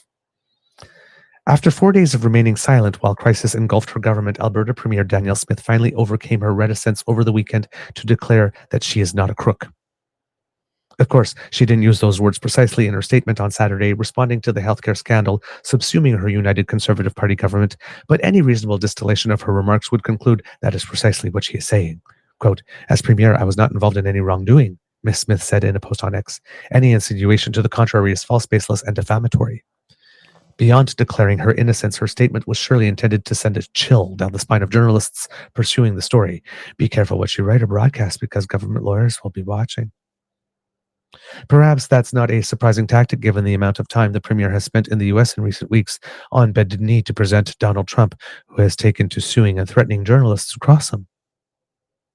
In the Premier's case, though, I'm not sure veiled threats are going to help much. Last week, the Globe and Mail's Carrie Tate reported that former Alberta Health Services AHS CEO Athana Mentzelopoulos made a series of highly charged allegations about healthcare procurement in the province in a letter sent to the agency last month by her lawyer. Ms. Mentzelopoulos was fired by the government 2 days before she was to meet with the Auditor General to discuss her concerns. It's alleged that government officials, including Ms. Smith's then Chief of Staff Marshall Smith, pressured Ms. Mentzelopoulos to approve procurement details with friends of the UCP that cost more than comparable options. Those allegedly benefiting from these deals include businessman Sam Raish, who hosted senior advisors to Ms. Smith and also members of her cabinet in a private luxury box at Edmonton Oilers playoff games last year. Companies connected with Mr. Raish did what $614 million worth of business with AHS, Ms. Mentzelopoulos' investigation alleges. The AHS board had in fact urged Ms. Mentzelopoulos, a seasoned bureaucrat of impeccable reputation. Mr. Mason felt the need to add here. to go to the RCMP with her concerns, but because of her dismissal, she never got that opportunity. The Premier, how convenient. The Premier said in her statement that she's asked her staff to cooperate fully with the investigations now underway by the Auditor General, Doug Wiley. She's asked for his report to be in her hands as quickly as possible. But of course, Mr. Wiley reports to the legislature and not the Premier's office. So why would she ask that the report be delivered to her personally rather than tabled in the legislature? That's fishy. And I would say that given that this scandal appears to involve the highest reaches of Smith government, including the Premier's office, she should not be anywhere near the final report unless it's released publicly, nor should any investigation be rushed. Alberta NDP leader Naheed Nenshi is calling for all sorts of inquiries. He wants the RCMP involved. He agrees with the Auditor General being involved. At some point, people are going to need to swear statements under oath, I would think. Already, there are some dismissing Ms. Smith's denials. Former NDP leader Rachel Notley, a lawyer, by the way, for one, says Ms. Smith's claims that she knew nothing about the allegations don't ring true. The former Premier said in the AHS board and Ms. Metsalopoulos were fired by order in council, i.e. the cabinet. The Premier chairs the cabinet. So unless she was asleep or in the washroom when these firings were discussed, she had to have known something about the reasons behind the moves, Ms. Notley suggested. Ms. Notley also believes that the RCMP should be brought in now. When you are talking about the potential abuse of public funds, about possible corruption involving hundreds of millions of dollars, then the public deserves to have the matter examined by authorities they can trust, who are removed from any influence of politics. It's hard to disagree with that. Mm-hmm. Ms. Smith has a solid recollection of recent political history in Alberta as anyone. She would remember that her one-time nemesis, Progressive Conservative Premier Alison Redford, was brought down over government fights her daughter took and plans she hatched to build a condominium near the legislature in Edmonton, dubbed the Sky Palace, to be used by the sitting premier of the day. Over the years, it hasn't taken much to get the public riled up and for politicians, including premiers, to be ushered out the door. The allegations being made in this case make the Redford affair look almost quaint by comparison. They will hang like the sword of Damocles over the Smith government until the matter is fully investigated by trusted third parties. Carrie Mason, Danielle Smith has much bigger things than tariffs to worry about now. You think? Damn. I'm loving this. I have to say, I might be just a little too gleeful. Well, it's fine. I don't have an issue with it. She had it coming. She brought this upon herself. All the lies. I mean, come on. When she took the call from Pawlowski. Yeah, that should have been the end of her right there. Should have been. Especially really. Among the people who support her, who got all apoplectic at something somewhat similar at the federal government with the SNC, except with the federal government, there was such thing as a deferred prosecution agreement process, and that's what was being engaged in here. That was proposed by Stephen Harper, actually, originally, whereas this is just her freelancing. Yeah, wow. She's like literally taking the call of someone with an open and active case before the courts. Whereas at the federal government, they were just discussing whether or not they would use the deferred prosecution avenue as the law intended, or allowed, I should say, for. But they had to make a decision on whether or not. But this, and now, all the people who get apoplectic about this alleged liberal corruption all the time, they seem to be very quiet when it's Danielle. And this is this is way bad. Oh yes. Like this is way, and particularly on health. The thing, health and education, the two constitutional responsibilities that the province must have. She's doing this on health.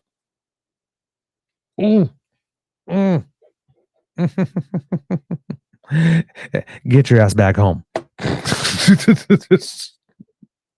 Get this, the arrogance of hey, hundreds of millions of dollars, but you know what? I'm comfy here, so I'm just going to stay here for a while. And you all wait to. No. Your job is to keep the people informed of what's happening. It's a let them eat cake moment, though, is what it is. Yeah. I say your job is to inform us of what you are doing with our time and our dime. And we just found out that there's been a lot of time spent doing funny stuff with our dime. The job is show up to a mic and camera. The job is. And the arrogance of running from this while taking swipes at other people and trying to blame within the AHS community. Blame it on their deep-seated resistance. You are not nice to people on the way up, Boo-Boo Kitty. There's a lot of people that are going to be cheering your slide down. One of you, lots of people with the ability to put little documents in brown envelopes. One of you. You messed up, girl. You messed up. You wanted big dreams? You wanted fame? Well, fame costs, girl. And right now is where you start paying. In sweat.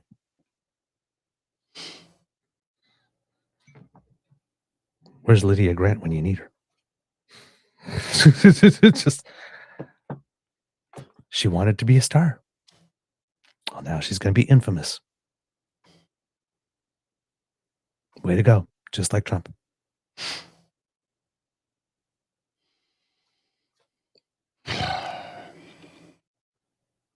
They want to be famous. That's it. They don't want to lead.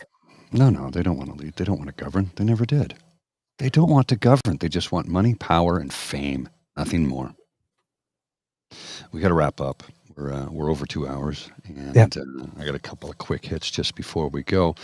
This one applies to the Trump administration and the way they recently recognized that there's only 2 genders, which is stupid because there's 3 sexes and multiple genders. But I could argue till I'm blue in the face, and people won't believe me, even when I show them the proof. But they argue that you are assigned your sex at birth, your gender at birth, which means at conception, which means we're all female, and he doesn't even realize that. But here's the best one thus far about the Gulf of Mexico. It was assigned Gulf of Mexico at birth.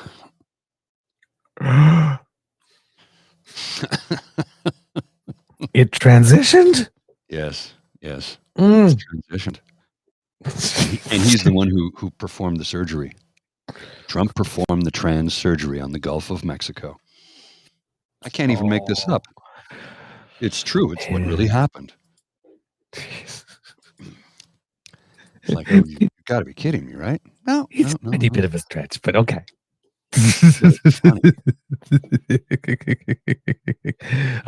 A little tidbit, because we haven't talked about Liberal leadership very quickly. All 5 candidates made their first $125,000 deposit. The last one is February 17th. If they make it in, those will be the ones that are locked in. The debates for the Liberal leadership race have been set. They will take place on February 24th in French and on February 25th in English in Montreal. There was also a little development over the weekend, I think, where Chrystia Freeland was announced was the target of what security officials would call a coordinated and malicious online campaign through WeChat. The agency that monitors election interference says that posts disparaging Freeland had been traced to a popular WeChat account with alleged ties to the Chinese government. Candidate Mark Carney came out and supported Freeland and said he's dedicated to protecting the integrity of the leadership race. Quote, "First off, it's very troubling that this continues to happen. Secondly, I absolutely support our campaign and the process that we're undertaking to have a fair election for the leadership of the Liberal Party. I would like to really salute the officials in global affairs. They caught this. They're on top of it. They had a quick reaction. It was public. It was transparent. That's what we need to reestablish confidence in our democracy." So Carney taking something that happened to Christopher Freeland and turning it into a positive for himself. Very skillfully there. Christopher Freeland's book, by the way, is now out. The one that we told about. Apparently, it's an unauthorized, so she did not participate in anything. There was no meeting with her herself, but the author interviewed over 130 people, family members, people that work with her, whatnot, the whole thing. So it is thorough. There's just it's not authorized by Freeland in any way. So it's not a campaign push book. So I've got one more piece of information that you may find interesting when it comes to Ukraine and Trump and Russia. U.S. Secretary of State Pete Hegseth, Ukraine will not join NATO and it won't be part of the peace plan. Is he the Secretary of State? I thought he was the head of the military. Yep, Secretary of Defense. Yeah, so they got that wrong. But I don't know if this is from Polymarket Intel, so take that with a grain of salt. But it sounds right. They want to cut off all funding to Ukraine, which means he wants to hand it over to, he wants it to be annexed by Russia, period. That's it. That's all. He wants to hand it to Vladimir Putin. Putin is Trump's puppet master, and Trump will hire and appoint people that will fall in line with Putin's orders, marching orders. It's that simple. Yep. It's that simple. It's not any more complicated than that, because that's exactly how it is. And if you think otherwise, well, I got some valuable property in northern Manitoba to sell you. Oceanfront. Oh, northern Manitoba too. We're expanding. Yeah, it's on the Hudson's Bay. It's beachfront property.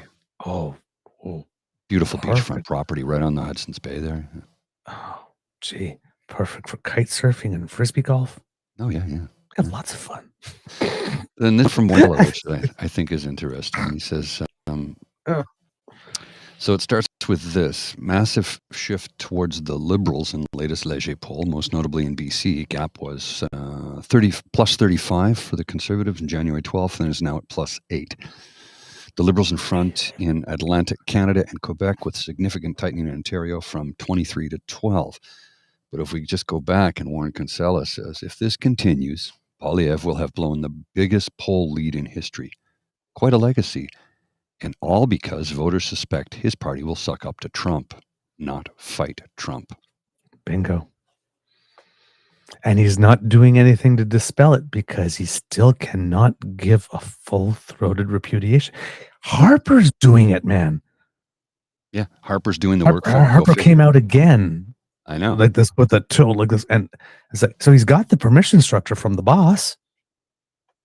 Because again, Trump is, I keep on saying, rule number one of authoritarian Republican politics: don't fuck with my money. Trump is fucking with their money. Harper wants them gone. But Poilièvre can't seem to say it. Wonder why. Just asking questions. Mr. Grizzly, do we have a show? We do indeed, sir. All right, kids and cubs, that's the end of this episode of the Daily Beaver Morning Show. I told you we had a good one for you today. Lots of juicy stuff. We hope that you love listening to us, because we love making this for you. Remember, sharing is caring, and word of mouth is priceless. So please tell your peeps and poops all about us. Spread the word. Spread the beaver. Now, if you would like to make sure you do not miss an episode, if you're listening to us on the ears only version, thanks to the Ray Girl, you do not have to. All you do is scan the QR code that Mr. Grizzly will make appear. Or if you're listening, you go to podpage.com/TheTrueNorthEagerBeaver with a hyphen between each one of those words, and you click on subscribe. When we have something that's fresh off the bandwidth, zip, comes directly to you. No fuss, no muss. It's great like that. Now, if you would like to help us in other ways, then you need to make your way down to the True North Eager Beaver Media Incorporated YouTube page, where Kit Elaine and Cassie will be waiting for you to greet you and show you where our buttons are. Like, share, and subscribe. Click them, lick them, flick them. It makes us very, very, very happy when you do. And it also helps us with the algorithm. So thanks for that. Now, if you would like to help us in yet other ways, well, we do have something called the Emergency Hydration Fund. Basically, if you like this show and you want to support and encourage us, we incur a couple of costs to bring it to you. And if you would like to help us underwrite that, we would appreciate that. Or if you just thought we did a good show and you want to buy me a cup of hot chocolate, say, add a beaver, Mr. Grizzly, a cup of coffee, say, add a grizzly, well, that's appreciated too. You just scan that QR code there and it will bring you to our tip jar. That's at coffee, ko-fi.com/eagerbeaver, all in one word, and you can make your donation. Now, if you want to buy, shop, or do business Canadian, then instead of going through our coffee page, because it does use PayPal, and that's one of the tech bros, and maybe you don't want to support that, you just go to truenortheagerbeaver@gmail.com, which is our email address, and do a direct transfer that way. And that way we get 100% of your donation. That's a bonus. And you're doing it through a Canadian business. So you're buying and shopping and using Canadian. So if you would like to do that, that would be great. And that could be as a Kit Kathy did for us, who said, "Excellent show today, February 7th. Your hard work and honest reporting is so greatly appreciated. You know me as Kit Kath needs a Snickers." I love that. Thank you so much. And then there's this that warmed my heart. Kit Linda M. You know it's love and it's real, right? You know, for kids who are newer to the show, Kit Linda M was probably the first person in the Damn Fam who had her back when we made a switch from blog to podcast. Been here from the beginning and has been incredible cheerleader for us, and a valued member of the Damn Fam. Well, she sent us something yesterday, and I hope it will not embarrass you that I read it. But hello, Paul and Douglas. I finally got my Doug Ford bribe check. I've been pondering what to do with it. I've decided that the best investment I can make is in a platform that helps people find truth and information rather than hate, misinformation, and pointless demagoguery. That, of course, is what you do so well. So thank you for all the time and work you both put into the show and social media. Much love and respect. Kit Linda M. Thank you. I still haven't got my bribe check either from Dougie. You haven't got it yet? No. Well, I did get my Doug Ford removal form. Removal kit. The Doug Ford removal form. And I'll be dropping this in the mail later. Here's the thing. I didn't even have to do this, but I thought I would, because it's like, well, you have to register. I go, register? I've voted in every single bloody provincial election since I was 18. So what do you mean register? Here's the funny part, where it's really funny. So I did this so I'd be registered and I could cast my ballot early. The polling station, it's a long walk for me. It's really far. It's in the lobby of my building. So it's literally about 3 meters to the elevator and 2 meters from the elevator to the polling station. So 5 meters is how far I have to walk once I step foot outside my front door. But, I figured this way I get registered, because I got a form saying register. I'm like, I am registered. What are you talking about? Why did you pull me off? Is this electioneering fraud? I'm asking a question. I'm not accusing. I'm simply asking a question. Why was I not registered? Also, how did Doug Ford get my phone number and text me? And how did Pierre Poilièvre get my phone number and call me? Because I got a phone call from Pierre, a robocall from Pierre Poilièvre just the other day. I didn't answer it because I'm like, 1-800? Nope. Leave a message. Hi, this is Pierre Poilièvre. Will you come? Nope. Delete. I should have kept it to play it for you. Yeah. So just to finish, though, thank you, Kit Linda, for very, very, very thoughtful. And I am touched that you would take your Doug Ford bribe check and invest it in us. So, but thank you. I keep on saying it, we have the best audience. Oh, yes. We just do. We just do. Because democracy is something that you do, Kits and Cubs, again, Quebec Liberal leadership race, get informed. Ontario race, find out about your candidates. And again, as Mr. Grizzly says, if you have your Doug Ford removal kit, please make sure you keep it in a safe space so that you know where to use it. And I'm not sure if there's any early voting information out yet. Okay, just taking a look here. Confirm or add your voter information to the register by February 17th to receive a voter information card in the mail. So yes, and I will do this right here, Kits and Cubs. I will put the link in the chat here for you if you're an Ontario kit, just to make sure that you are registered. We usually should be, thanks to our tax forms, but it's always good to check just in case. So I'll put that there. And that's, if you're listening, that's vreg.registertovoteon, all in one word. So vreg.registertovoteon.ca/en/home is where you can go look at that. But if you just go to the Elections Ontario site, it'll bring you right. There's easy links for that. So you need to confirm by February 17th or add your voter information. Voter information cards will be in the mail from February 17th to the 22nd. Apply to vote by mail before February 21st at 6 p.m. if you want to do that, to receive your voting kit in the mail. Elections Ontario must receive your completed voting kit by 6 p.m. Eastern Time on February 27th, so the day of the election, to be counted. So do not mail things in on election day. It will not be counted. You have to mail it in before. Your voting kit will include a write-in ballot on which you will have to write the candidate's name, given name or initials, and surname. You can also vote in person at your local election office from January 30th until 6 p.m. Eastern Time on February 26th. Remember to bring your ID. Vote at any advanced location in your electoral district from 10 a.m. to 8 p.m. from February 20th to 22nd. So advanced voting days have now finally been announced. There's only 3 days of advanced voting because it's a very short election campaign. So the 20th to the 22nd are your dates. Or you can vote at your assigned voting location on election day from 9 a.m. to 9 p.m. Eastern Time on the 27th. And if you need assistive voting technology at your local election office from February 20th to 26th and at a designated advanced voting location from February 20th to 22nd, you can contact your local election office to make an appointment to use the technology on February 27th. So there you go. All that the information is there for you, but we'll be repeating it and including it in the show notes later on, so that it'll be there for as a handy resource for you. So that's all democracy, something that you can do. Stuff kits. Mr. Grizzly, do you have some words of wisdom?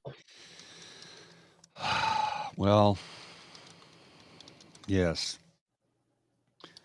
and I'm a little frustrated right at the moment with the level of ignorance and stupidity, and how this ignorance and stupidity is being championed and triumphed for some strange and bizarre reason I do not understand.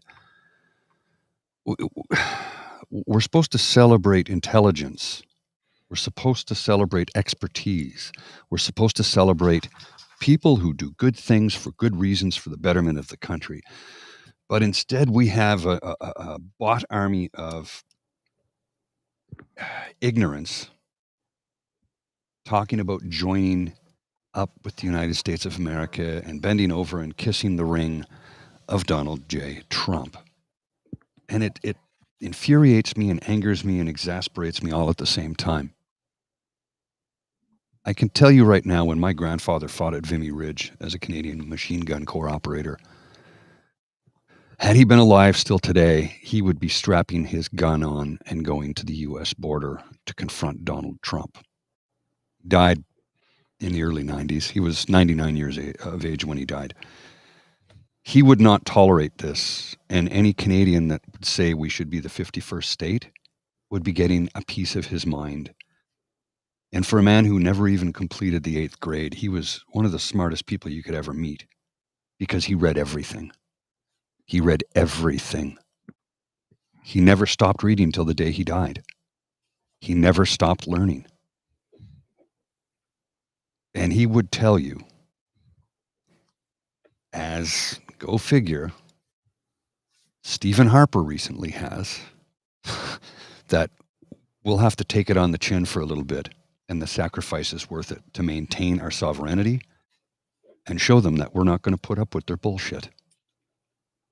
So stay strong, folks. Remember, Canada is our home. Fight for it. Don't let anybody tell you otherwise. It's our home, and it's worth fighting for. Canada is a dream. We haven't fully realized it, and we may never. But let's continue to work towards that dream. A paradise on earth. And yes, even in the snow. Because this year, we've got a proper winter in Ottawa. We don't have a lot of snow, but the canal's been open basically nonstop since day one. The outdoor rinks are going full tilt. It feels like the world has balanced itself. Maybe it's because we're saying no to right-wing populism? Maybe it's because we're rising up together as one to say no. We will not accept Project 2025 in this country. We will not accept Trumpian-type politics. We will not accept iron-fisted Machiavellian fascism. We are going to push back hard. Do not test our resolve. Remember, folks, Canadians have two uses of the word sorry. I'm sorry. You'll be sorry. And sometimes, even after we've harmed you, it's like, sorry, but you brought that on yourself. Remember, one day Canada will take over the entire world, and then you'll all be sorry. Oh, yeah, you're going to be sorry, eh? Oh, yeah, sorry, eh? I'm going to have to drink that Labatt Blue. Oh, God, don't make me do that. What's wrong with you, man? You know how many great microbreweries we have in this city? Oh, no, we keep that stuff for ourselves.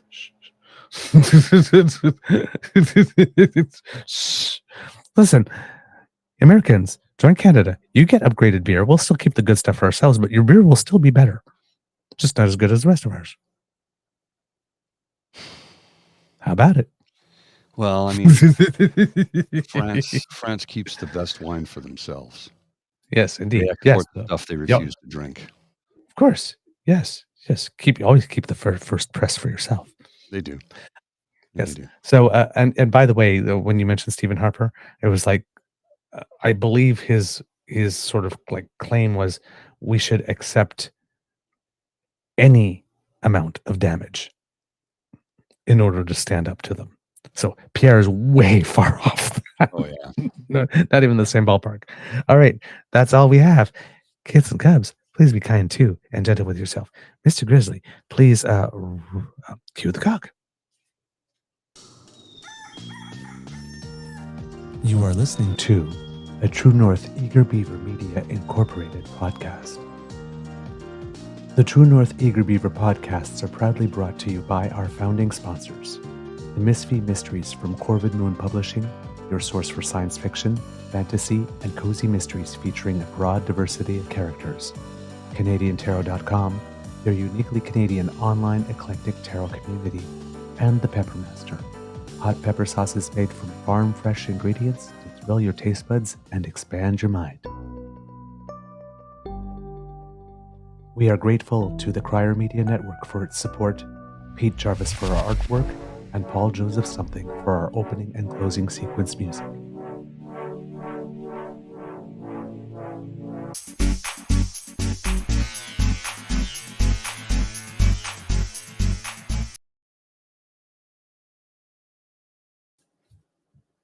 All right, quick little Easter egg. First of all, we got some Canadians to be proud of. First of all, Canadian women taking the rivalry series. Boom. All right. We like that. That was Kit Lindan that brought that to us. And racing on their home track at the Whistler Sliding Center, the young Canadian team of Emberly Susko, women's singles, Devin Wadrup and Cole Zaginski, men's doubles, Theo Downey, men's singles, and Beatty Podolsky and Kaylee Allen, women's doubles, stopped the clock at 2:51.641.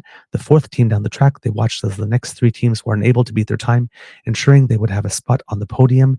In the end, the highly favored Germans took the gold medal in 2:53.61, finishing 0.131 of Austria. This is Canada's first world champion medalship all time in the team relay for luge, but the first for the new generation of Canadian lugers who are all under the age of 23. It's Canada's first world championship medal in the team relay since the event incorporated a women's doubles sled last year. Women's doubles luge will make its Olympics debut next year. Cisco had enjoyed a breakout moment in the women's singles event the day before. The 19-year-old finished fourth in the world, clocking 1:17.287 for her two runs, putting her just 0.038 seconds back of a podium position. Because luge, we measure in thousandths of a second. Correct. Wow. A whole team of under 23-year-olds just took the bronze medal in team mixed relay, medley relay luge. Unexpected. Nobody saw it coming, and they did it at home. Way to go. We like it. All right. Have a beaver of a good day, everyone. I'll see you later.